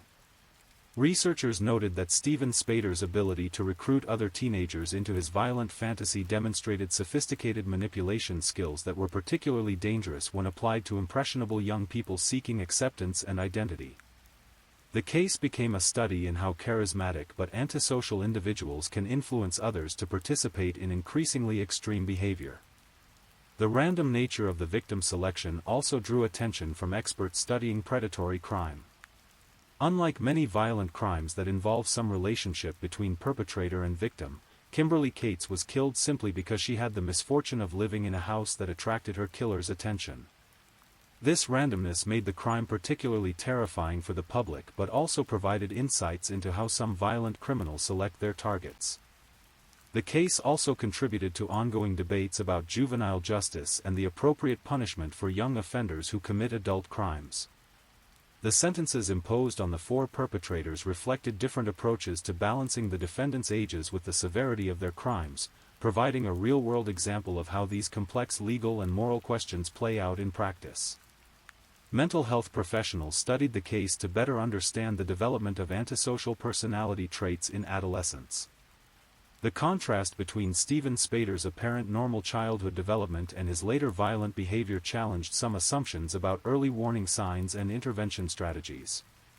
The role of violent media and cultural influences was also examined, though researchers found no clear causal relationship between media consumption and criminal behavior. Instead, the case reinforced the understanding that violent media might have different effects on individuals with existing psychological vulnerabilities. Years after the murder, the consequences of that October night in 2009 continued to ripple through the lives of everyone connected to the case. The legal proceedings had concluded, but the human impact of the crime remained ongoing and profound. For the perpetrators, life in prison without parole meant that their adult lives would be spent entirely within the correctional system. Steven Spader and Christopher Gribble, in particular, faced the reality that their moment of violence had effectively ended any possibility of redemption or meaningful contribution to society. Prison officials reported that both men continued to show little remorse for their crimes, though their behavior in prison was generally compliant. Mental health professionals continued to work with them, though the prognosis for individuals with their psychological profiles remained poor. Billy Marks and Quinn Glover faced different futures due to their plea agreements and the possibility of eventual parole. Both men used their time in prison to pursue education and counseling, with Glover in particular demonstrating ongoing remorse and a commitment to understanding and atoning for his role in the crime. For Jamie Cates, the transition from childhood to adulthood was marked by the ongoing process of healing from her trauma. Her resilience and determination continued to inspire those who knew her, and her advocacy work helped other young victims of violence find their own paths to recovery. David Cates faced the challenge of rebuilding his life while preserving his wife's memory and supporting his daughter's recovery. His strength and dedication to honoring Kimberly's legacy while moving forward with his own life demonstrated the possibility of finding meaning and purpose even in the aftermath of senseless tragedy. The broader community of Mount Vernon eventually found its equilibrium, though the crime remained a defining moment in the town's history. New residents were often told the story of what had happened on Trow Road, and longtime residents continued to remember October 4, 2009, as the night their sense of security was forever changed. However, the community also took pride in how it had responded to the crisis. The support provided to the victim's family, the cooperation with law enforcement, and the commitment to preventing future tragedies became part of Mount Vernon's identity alongside the tragedy itself. As we reach the end of this tragic story, it's important to remember that behind all the legal proceedings, psychological analysis, and community impact was a fundamental human loss that can never be fully quantified or repaired. Kimberly Cates was a dedicated nurse, a loving mother, and a valued member of her community whose life was cut short by senseless violence. Her murder represents not just a crime statistic or a case study, but the loss of all the good she might have accomplished in the years that were stolen from her. The children she might have helped heal, the family moments she might have shared with her daughter, the contributions she might have made to her community, all of these possibilities died with her on that October night. Yet her legacy lived on through the courage of her daughter, the dedication of those who sought justice for her death, and the community's commitment to preventing similar tragedies. The strength that Jamie showed in surviving and testifying against her attackers reflected the same spirit that had made Kimberly such a devoted nurse and mother. The case also served as a stark reminder of the capacity for evil that can exist even in the most unlikely places and people. The transformation of 4 teenagers from ordinary young men into brutal killers challenged comfortable assumptions about the nature of violence and the safety of small communities. However, it also demonstrated the power of human resilience and community solidarity in the face of unthinkable tragedy. The way Mount Vernon rallied around the surviving victims, the dedication of law enforcement officers who worked tirelessly to solve the case, and the courage of Quinn Glover in ultimately choosing truth over loyalty to his criminal associates all showed humanity at its best responding to humanity at its worst. The murder of Kimberly Cates will always remain one of New Hampshire's most shocking and senseless crimes. But it will also stand as a testament to the strength of the human spirit, the importance of community support in times of crisis, and the possibility of finding meaning and purpose even in the aftermath of devastating loss. For those who knew and loved Kimberly, her memory lives on not in the violence that ended her life, but in the compassion she showed to others, the love she gave to her family, and the positive impact she had on everyone whose lives she touched. In the end, that legacy proves more enduring than the evil that sought to destroy it. As we close this story, we remember Kimberly Cates not as a victim of violence, but as a woman who lived with purpose, loved deeply, and made the world a better place through her service to others. May her memory continue to inspire acts of kindness, compassion, and dedication to helping those in need. And that concludes tonight's true crime story. Thank you for listening to tonight's true crime story. Rest peacefully, knowing that another story awaits you next time, ready to accompany you on another journey toward restorative sleep. But if you're still awake, don't forget to like and subscribe so you don't miss our next true crime stories. And until next time, stay safe and take care. Good night.